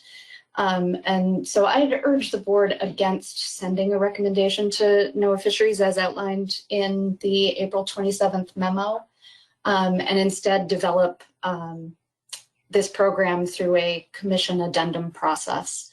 And if I may, I have a couple additional points, Mr. Chair. Yeah, please do. So first, much like our discussion on the Gulf of Maine resiliency addendum, I think it would be beneficial to define the goals and objectives of this data collection program. It seems like the memo has jumped to a solution and identified a bunch of ways that we could use the data resulting from that solution. But I think we need to do a little bit more work to ensure that our solution fits a problem that's based on a management need here. And so some questions I have that that Anna raised in her presentation are, is this a monitoring, compliance, and enforcement issue? And can we develop a comprehensive plan to address that? Or is this purely to collect higher resolution spatial data than what was included in Addendum 26? And I think once we've answered those questions, or we know what that driver is, we can then evaluate what the best technological solution will be at the lowest cost. And then I think second, the participation of our experts, and so that's our management and data folks, as well as our enforcement partners from all of our jurisdictions, is going to be important to not only establishing those objectives, but they're going to be critical to defining what data we collect, how, and then how all jurisdictions can access and make use of it. And so on this point, I think being more proactive in our process here and having these cross-jurisdictional and cross-program conversations earlier in the development process than, say, we did with Addendum 26, when those conversations took place after we passed the addendum, is going to benefit and speed this whole process. So, Mr. Chairman, I know we're over time here, and if you would like, I'd be prepared to make a motion, but if you'd like to open it up for some additional discussion, I can wait as well. Well, you know what? Why don't we let you put the motion up, because the discussion can follow the motion. Dan, Pat had his hand up before Allie. When I don't know if you want to go to Pat.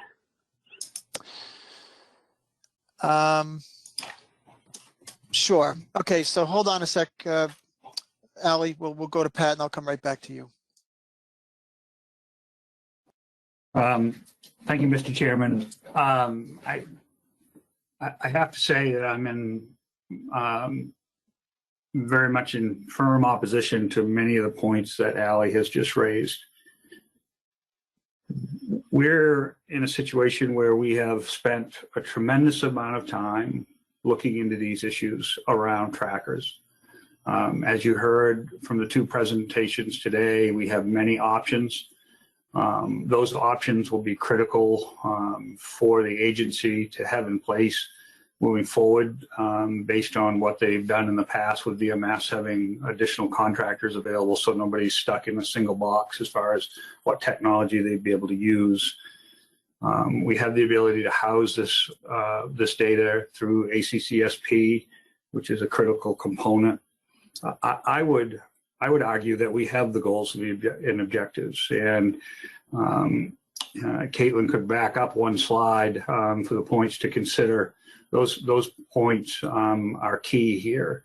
We have a whale issue that is being driven by models that make great assumptions. The data associated with trackers would allow us to fill in the voids, so that the data voids with those particular models.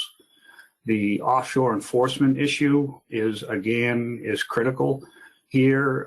We've talked about through the Law Enforcement Committee and more broadly at the board about the need for having large offshore patrol vessels to work in a more thorough way in offshore Area 1 and out into Area 3.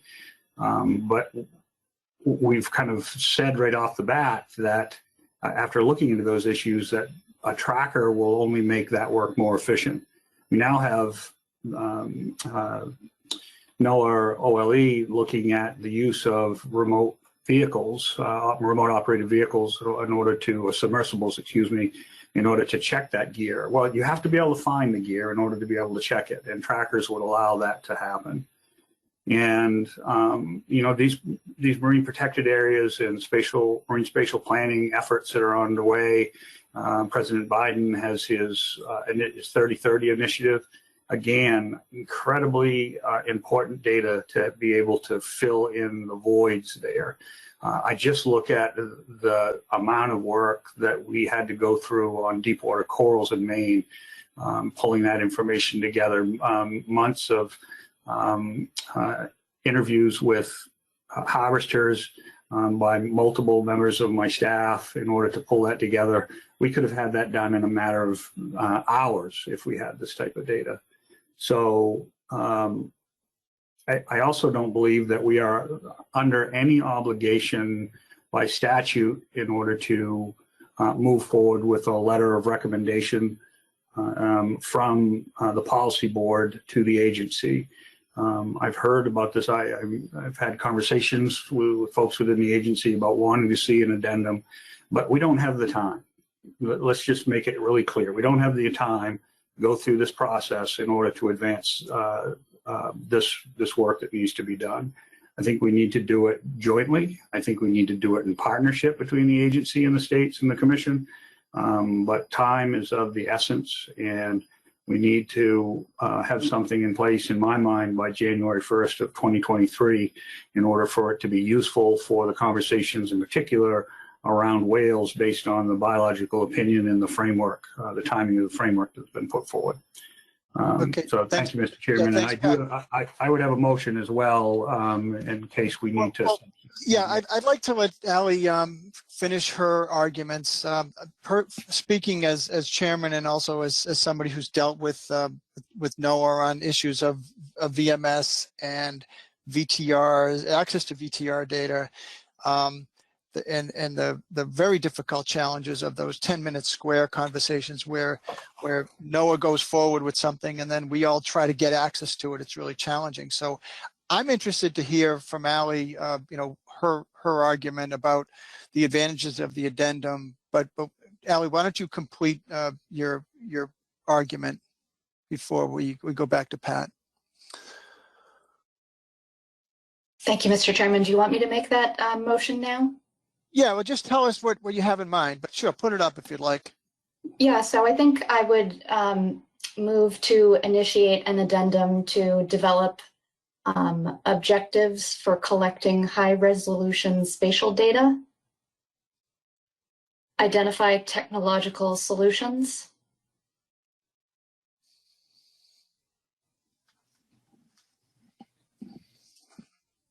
and develop system requirements.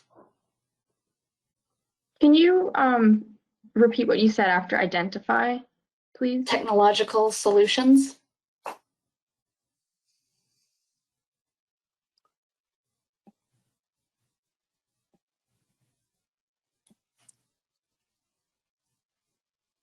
And develop system requirements.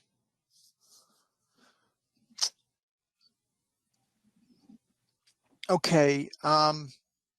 Do you want? Usually we let you speak to the motion once you get a second. Is there anything else that you want to put forward as the rationale for this before we ask for a second? If I may, Mr. Chair, I think my language here is a little bit vague on purpose, so that the PDT or whoever we're tasking can start at step one and to define the need and then find the solution that fits that need. I Yeah,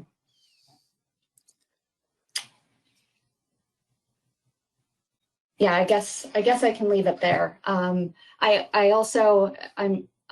guess one additional point would be that I think there is absolutely, as Commissioner Kelleher said, the need for us to work in collaboration on this.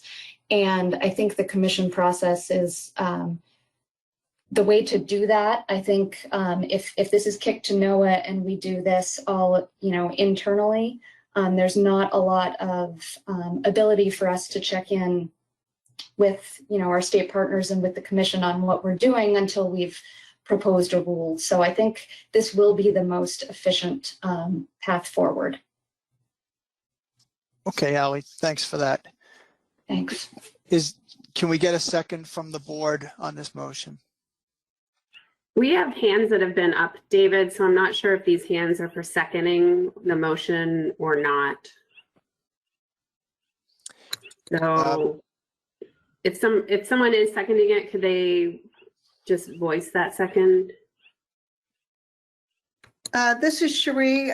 For the sake of conversation and start the discussion, I'll second.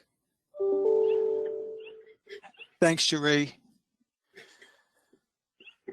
So Ally, maybe if you could just elaborate on, because I hear Pat's concern that I think he perceives that having an addendum is going to slow this process down, and you seem to be arguing that having this process might speed it up because through the commission we might be able to do things in a more expeditious fashion.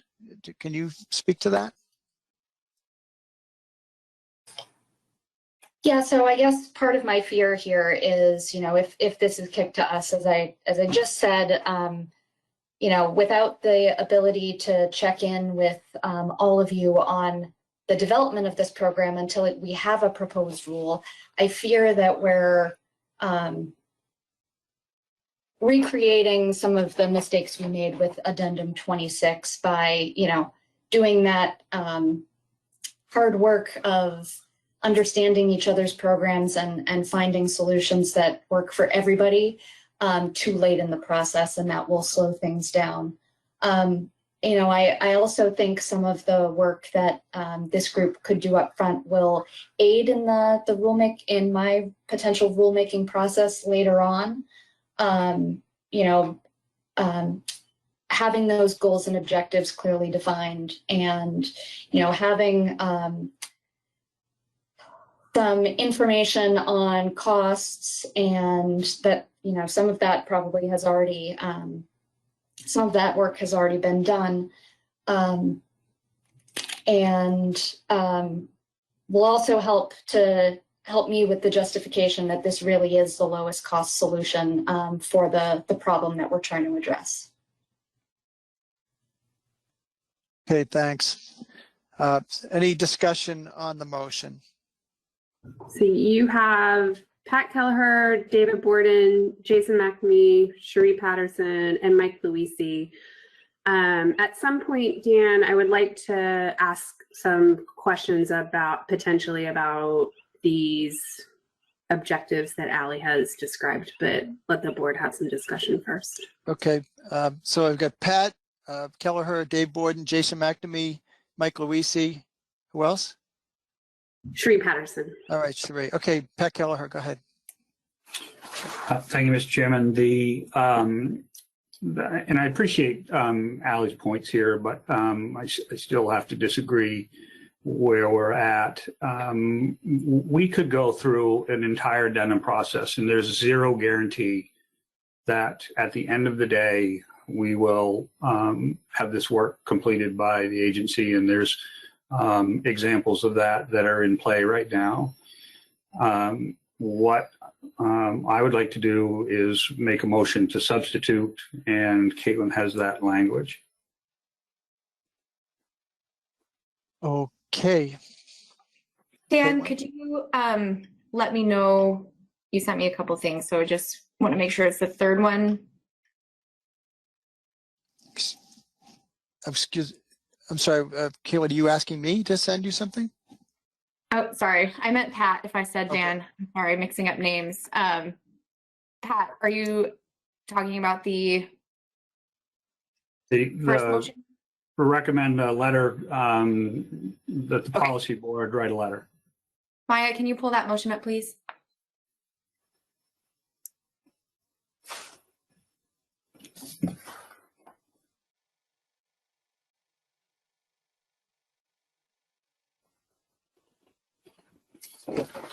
So, Mr. Chairman, I would move to substitute to recommend to the policy board that a letter be written to NOAA Fisheries recommend the prioritization of federal rulemaking to require the use of cellular-based vessel tracking devices in a federal lobster and Jonah crab fishery. Included in this letter, the Lobster Board's willingness to establish a technical work group to support NOAA's efforts on vessel tracking. Is there a second? Is there a second for Pat's motion?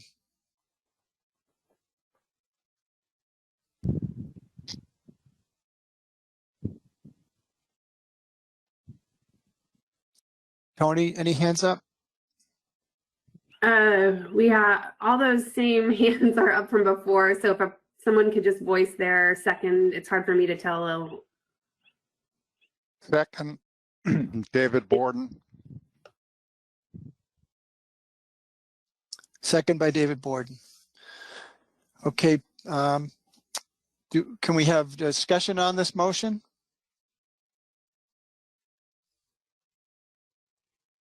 So you still have the same hands, but Jason McNee has his hand up. Okay. Go ahead, Jason. Thank you, Mr. Chair.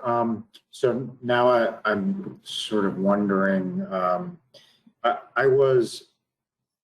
I'm generally supportive of what Ally offered. You know, I'm thinking it's an opportunity for us to make sure, you know, if we just sort of offer a letter and then NOAA implements it in a way that is not helpful to us.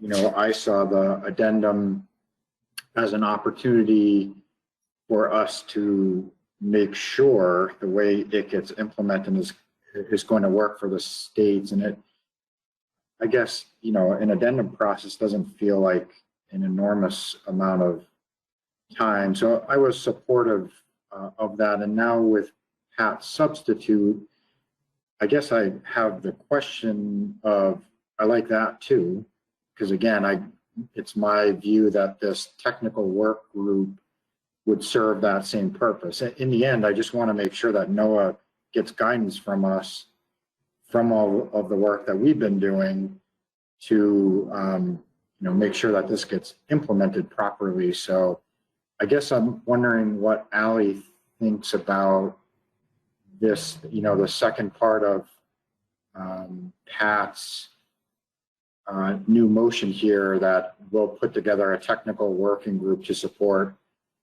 NOAA, you know, for that informational piece. I'm wondering if that fits the bill or not.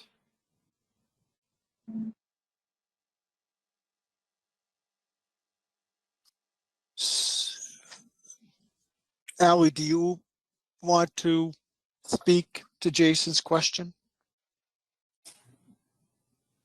Thank you, Mr. Chair. Yeah, I mean, I think if that were possible, I think that would be helpful, but unfortunately, there are restrictions on having that kind of guidance and check-in with members of the public while we're in rulemaking. And Chip may be able to give me a hand here with some of the legal arguments against it, but it sounds like Commissioner Kelleher is recommending something like a federal advisory committee, and that would trigger FACA problems for us. Okay, thanks. Any other hands up to discuss the substitute motion? We have David Borden, Cherie, and Pat Kelleher. I do want to just state a couple, just before they go, Dan. I do actually think we already, through the work that we have done, already have the answers to most of Allie's questions that she would want to go through an addendum process. And so I just do want to point that out to the board. I'm not sure, those aren't the type of issues that we typically take out for public comment. I think it would be really difficult for the public to comment on some of those things, since most people haven't used these trackers yet, and that the trackers have been developed in conjunction with industry. So those folks that would be providing advice that we would be putting in this letter to NOAA, in addition in this sort of work group, which could include industry members, obviously law enforcement, would be commenting at that time. But, so I just wanted to point those pieces out. Thanks, Tony. David Borden. Thank you, Mr. Chairman. I'm in support of Pat's substitute, and I'm opposed to the underlying motion. I just point out that and I'll use myself as the example. I've worked over the past couple of years on issues involving the monument, corals, wind development in southern New England, right whales, and soon I think we're going to be confronted with a whole new round of wind proposals if the Congress approves the budget and allocates $400 billion, that's with a B, dollars for tax credits for alternative energy development in both solar and wind. I think you'll see a proliferation of wind. And each one of those issues would have been made so much easier if we had specific information on where the fishery is actually taking place, which we don't.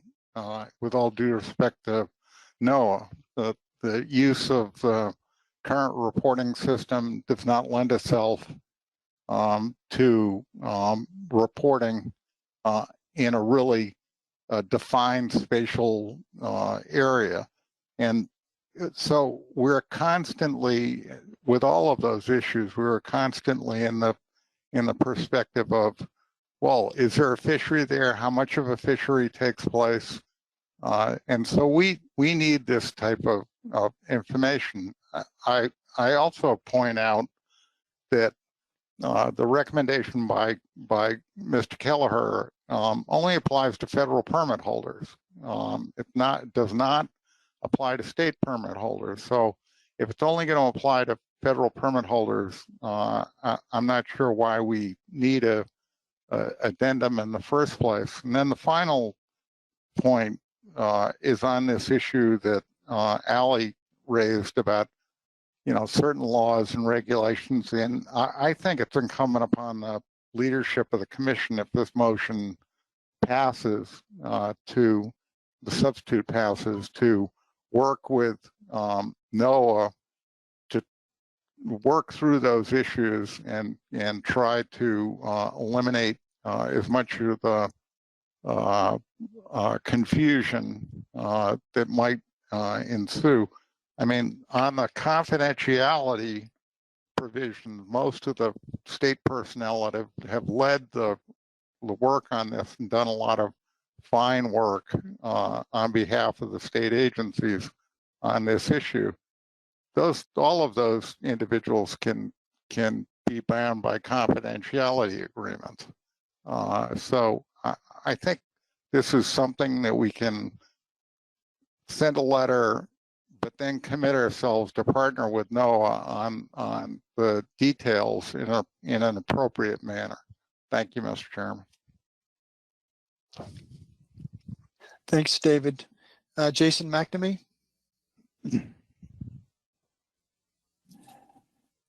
I'm all set, Mr. Chair. Okay, Mike Luisi?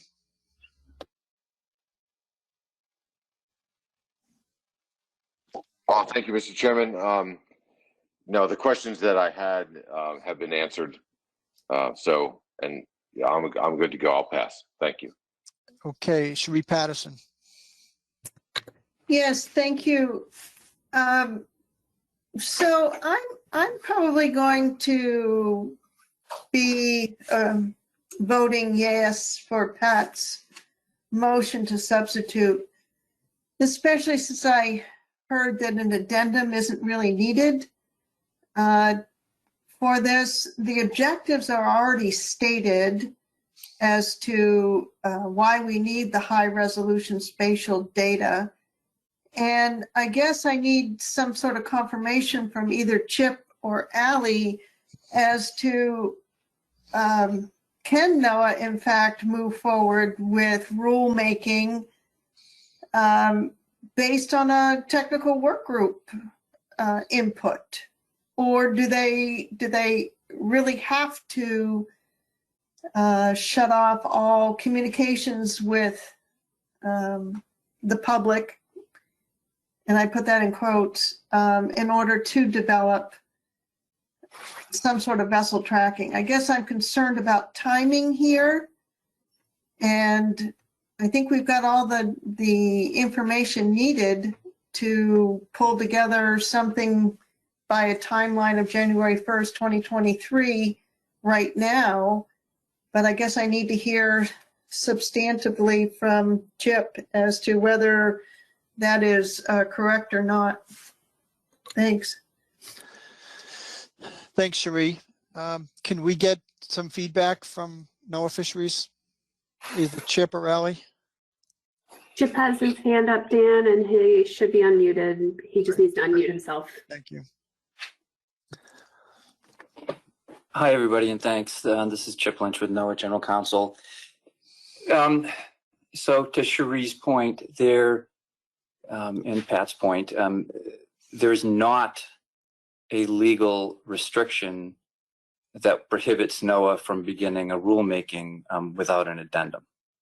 I think I just put 3 or 4 negatives together there. I'm not sure if all right. We can begin a rulemaking without a formal addendum. But to Ally's point, once we begin rulemaking, the law concerning ex parte communications would mean that we would not be able to engage in a technical work group, the type that Pat might be referencing.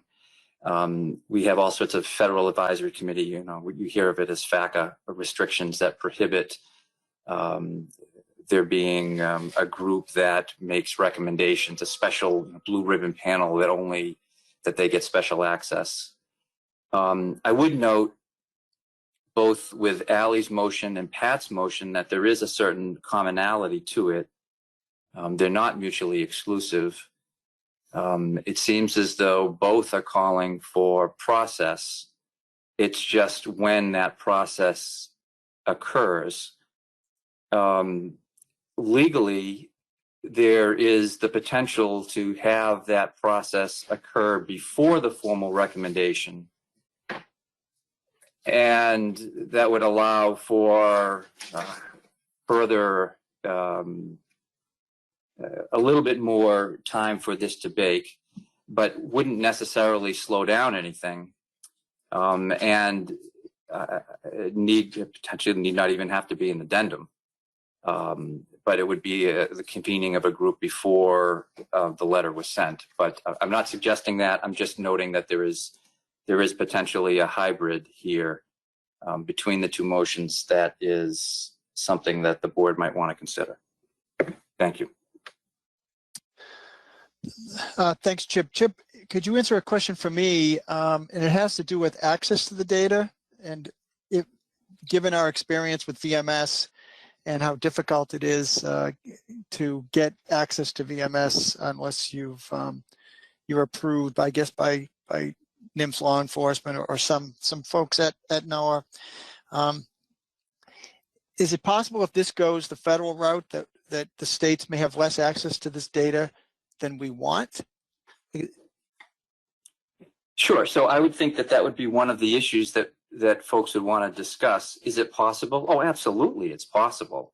And it need not be intentional either. It could be an unintended consequence because some federal bureaucrat like me just didn't know enough about the issue and wrote something a certain way that without consideration to the problem at hand.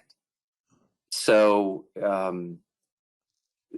so yes, this is necessarily getting together with some people, even if it's just for a whole nother ASMFC season, you know, to the next meeting, just people get together and sort of troubleshoot some issues. You could end up with people saying, nope, everything is fine. We're good to go.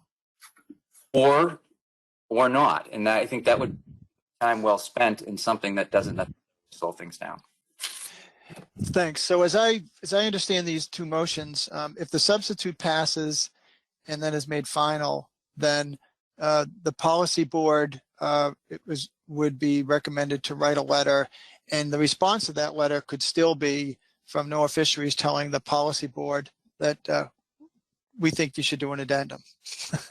Right. So this it's sort of a tennis match, right? What's being served, what's being returned, instead of going right to an addendum, which is Ally's motion.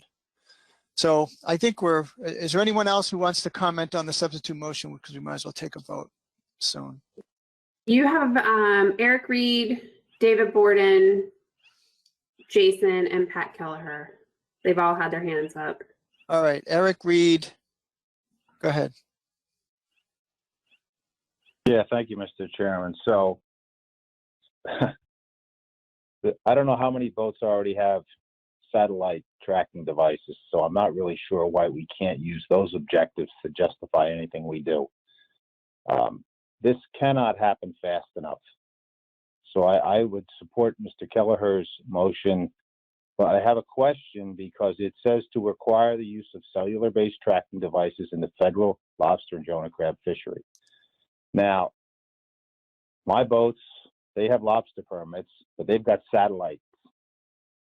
So I would assume that it would be okay to have satellite tracking, in which case the motion should read something like to require the use of approved vessel tracking devices in the federal lobster and Jonah crab fishery, as opposed to having to get a cellular device to meet the qualifications of this motion. It's just a technical point, but that's it. Thank you.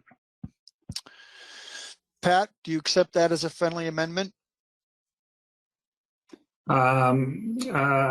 Yes, assuming my seconder would, I could go along with that because there's going to be a lot of conversations around the technical side of this, such as ping rates. So I think we would get to that point down the road, and if we had satellite-based systems that pinged at a faster rate to achieve what we need here, then yes, I would say I'd be fine with that.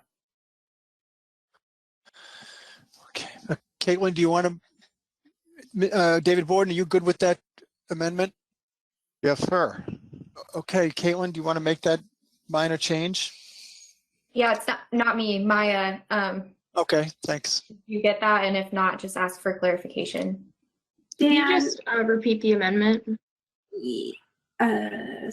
Maya, it would be the use of cellular-based or satellite-based vessel tracking devices. But Dan, Bill DeVoe just put his hand up. Do you mind going to him? My guess is that he's going to speak to the expense that would come with satellite-based tracking at the ping rates that we've talked about, but maybe not. Sure. Go ahead, Bill. Thank you. Yeah, no, I mean, I definitely would suggest that the satellite-based tracking is going to be prohibitively expensive, particularly, I mean, for the same pin rates, which are almost non-existent. And I also, would request that you all think about how these devices would be implemented along with the existing federal VMS requirements. If we are putting this suggestion in, is this going to get steamrolled, into the suggestion that the devices have to be existing type approved VMS device, for which there are some that are cellular based, but the requirements are quite contradictory. In particular, what comes to my mind is that, for the type approval process, there is the suggestion that cellular based devices can be approved, and that they do not need to upload data until they are back in cell service. But the type approval process also dictates that VMS devices are able to use mobile forms, are able to have two-way emailing, and all of these sort of functionalities that I at least haven't heard any suggestion that we need to get this much needed spatial data in the lobster fishery. Sure. And is it also clear from this motion that this is the Jonah and lobster trap fishery? It's for vessels fishing traps, right? Because I think to Eric Reed's point, his vessels have federal lobster permits, but they may not be fishing traps.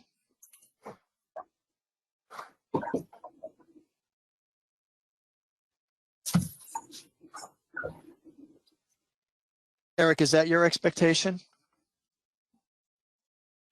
Yes, Mr. Chairman, that would be correct. But there's no sense in having a system that, or the ping rate may not be as high, which is pointed out already. But to have to go through the expense of getting another system, and it seems foolish to me. That's all. Okay. Who's next? David Borden? Yeah, thank you, Mr. Chairman. Quick point, if I might. Chip, would it help if in the last sentence we said something like include in the letter the Commission's willingness to establish a technical working group of state agency personnel to support NOAA's effort? Would that help in your view? That way the people that are being brought to bear could be bound by the confidentiality rules?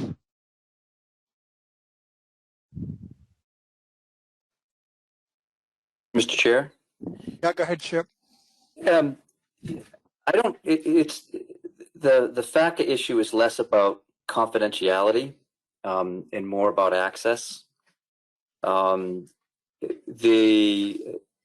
don't know enough about the issue to really, the issue with tracking to advise, but I don't, I'm not sure it would be much of a delay for that. If the technical group could get together and before the August meeting, you might be in the same position of not wanting to do an addendum, but you would still have that technical group having met.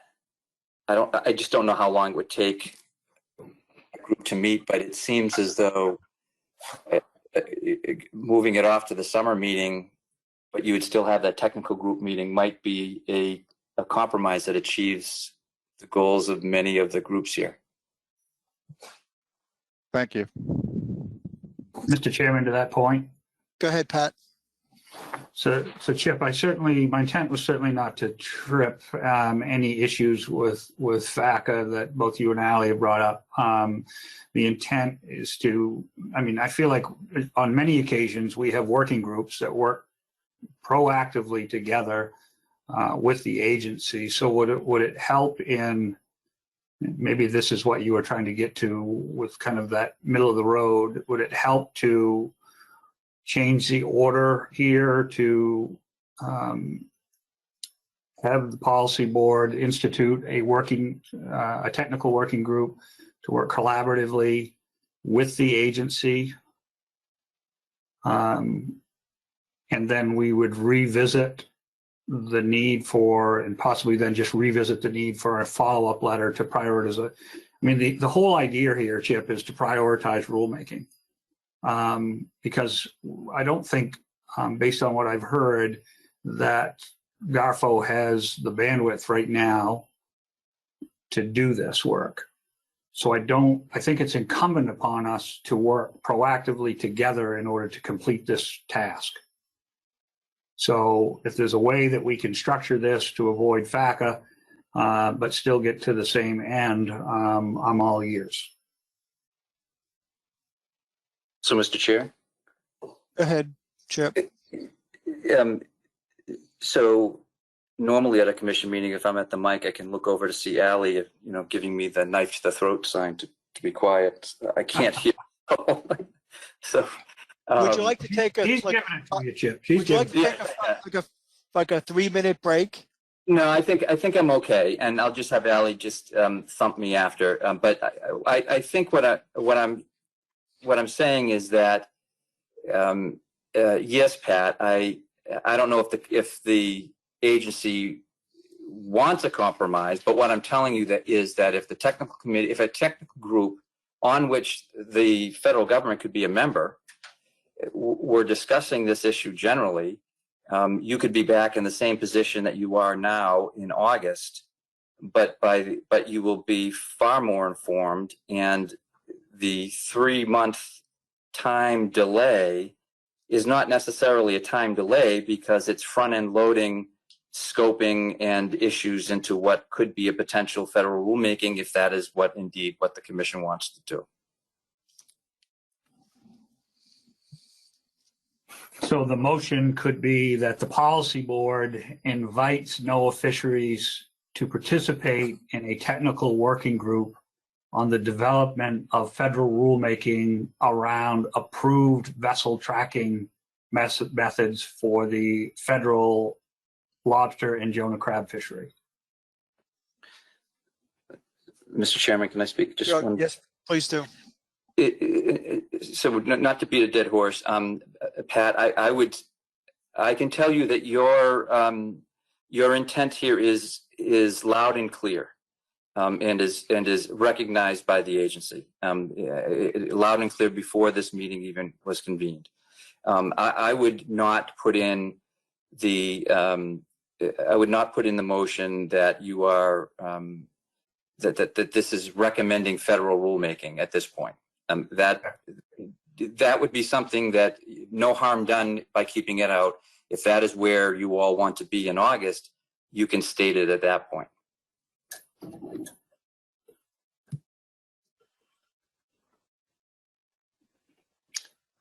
Pat, do you have?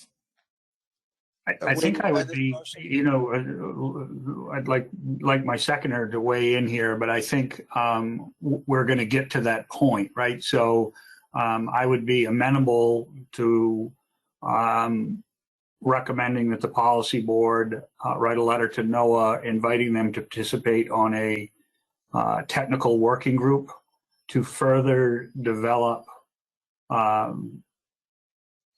vessel tracking devices for the federal lobster and Jonah crab fishery, and just leave out anything around prioritization.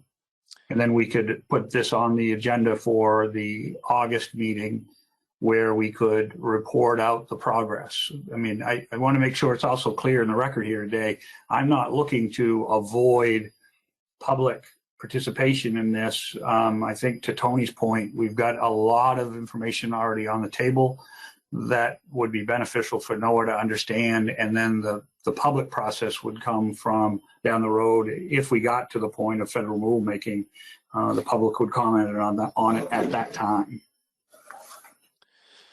Okay, so Pat, do you want to take? Can we take like a 2-minute break for you to redraft this language? Sure. All right. It's what time is it? What's the official time, Tony? The official time is 5:01. Okay, let's reconvene at 5:05. Pat, I'm calling you. Call me.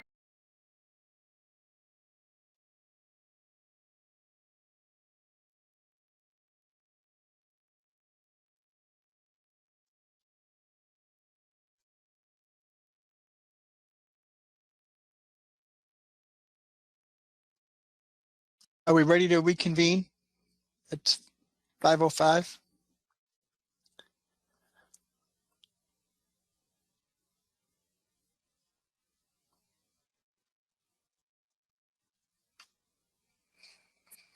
If Tony's not speaking up, I'm assuming she might still be talking to Pat on the phone. We got it. Okay, Mr. Chairman, I think we have a solution. Go ahead, Pat. So the solution would actually be a board prerogative instead of dealing with this with a motion at all. If I can read my hen scratching here, we would create a technical working group that includes NOAA, law enforcement representatives, and members of the board to develop objectives, technical solutions, and system characteristics for vessel tracking devices in the federal lobster and Jonah crab fisheries, and report back to the Lobster Management Board at the August meeting. Okay. So you're making a second substitute motion. I think you could do this if there is board consensus, Mr. Chairman. I think we could, if you wanted to eliminate the motions that are on the board with agreements, I don't know if you can based on the fact that they are owned by the board now, but it may be the quickest way forward, and it achieves kind of my intent, and I believe it achieves the intent that Allie and Chip were getting to. It sounds like you've come to a good solution, Pat. Can we just see the final language on the screen if you would give that to staff? Let me see if I can. I was more handwriting this than anything, so let me just pull this back up. Pat, I can help you. And Maya, it's sort of a combination of these motions, if need be. Yeah, it might be easier to just read it to Maya. Yeah. For her to capture this. And Maya uses a lot of the words from Allie's motion and then the second motion. Okay, that's fine. You could start talking whenever. Okay. So the Lobster Board would create a technical working group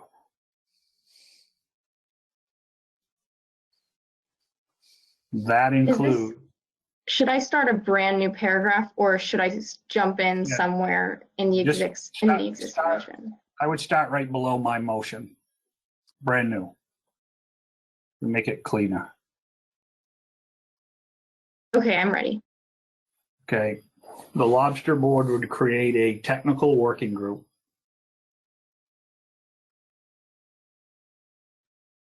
that includes NOAA, LE representatives, Is that state and federal? Yes.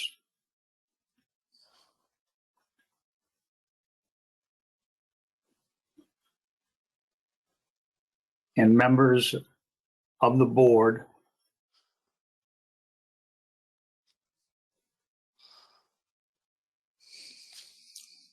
to develop objectives,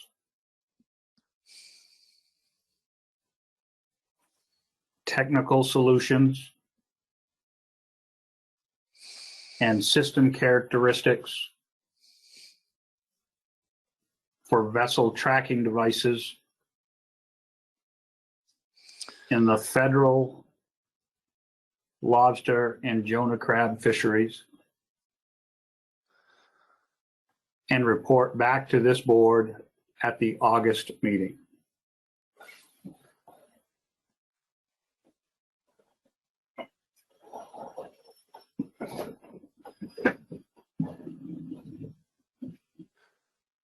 Okay.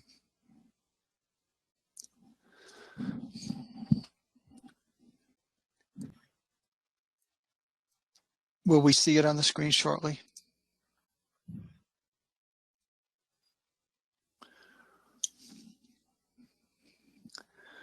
At the bottom, Dan. Yep. So this should be a motion for the Lobster Board to create. And we need a second. So, Dan, if there's consensus, you don't need a motion to do this. Okay. Thanks, Tony. Is there any objection to the new concept motion that Pat has brought forward? But Dan, the one thing that we would need to do is get the board's consent to withdraw the other motions, but that would have to, those withdrawals would have to also be okay with the makers and seconders, because you do have motions on the table. All right. So to Mr. Board and Mr. Kelleher, do you agree to withdraw your previous motion? I would. Yeah. And to Ms. Murphy and Ms. Patterson, do you agree to withdraw your previous motion? Yes. Thank you, Mr. Chair. Yes, I think this is a good middle ground to start some of these discussions. Thank you. Okay. So now we have a new motion. I understand Bob Beal wants to weigh in before we go forward. Bob? Yeah, thanks, Dan. I think technically the maker and the seconder can't withdraw their own motion now that they're property of the board. They've been debated for quite a while now, and you need to have full consensus by the board that they're comfortable withdrawing both of these motions rather than just the maker and the seconder. Okay. So to the full board, is there any objection to a withdrawal of Mr. Kelleher's motion seconded by Mr. Borden? Hearing none. To the board, is there any objection to a withdrawal of the motion previously made by Ms. Murphy, seconded by Ms. Patterson? Dan, I want to make sure Mike Luisi's not objecting. He has his hand up, so I just want to confirm. Mike? Oh, no, I'm not. Dan, I'm not objecting. I just had a question, but you're going in the right path. I was just trying to figure out how this worked under Robert's rules. So I think what you're doing right now, that's all I had a question for. So I want to put my hand down. But as long as we can clear the board and then vote on the new motion, I think we're good to go. I think so too. Thanks to Robert Beal helping us with Robert's rules. I think we're in a good place. So now we have this new motion. Is there, do we need a second on this motion, Tony? I guess my thought was that you could do this by consensus. It doesn't necessarily have to be a motion, but it can be a motion if you need it to be. And we would let's make it a motion. I'll second the motion if need be. So it's a motion after the other motions get cleared, I'll second the motion for discussion. All right, so it's a motion by Pat Kelleher. It's been seconded by Mike Luisi, and we can take discussion. Is there any need for discussion? If not, then we can just, is there any objection?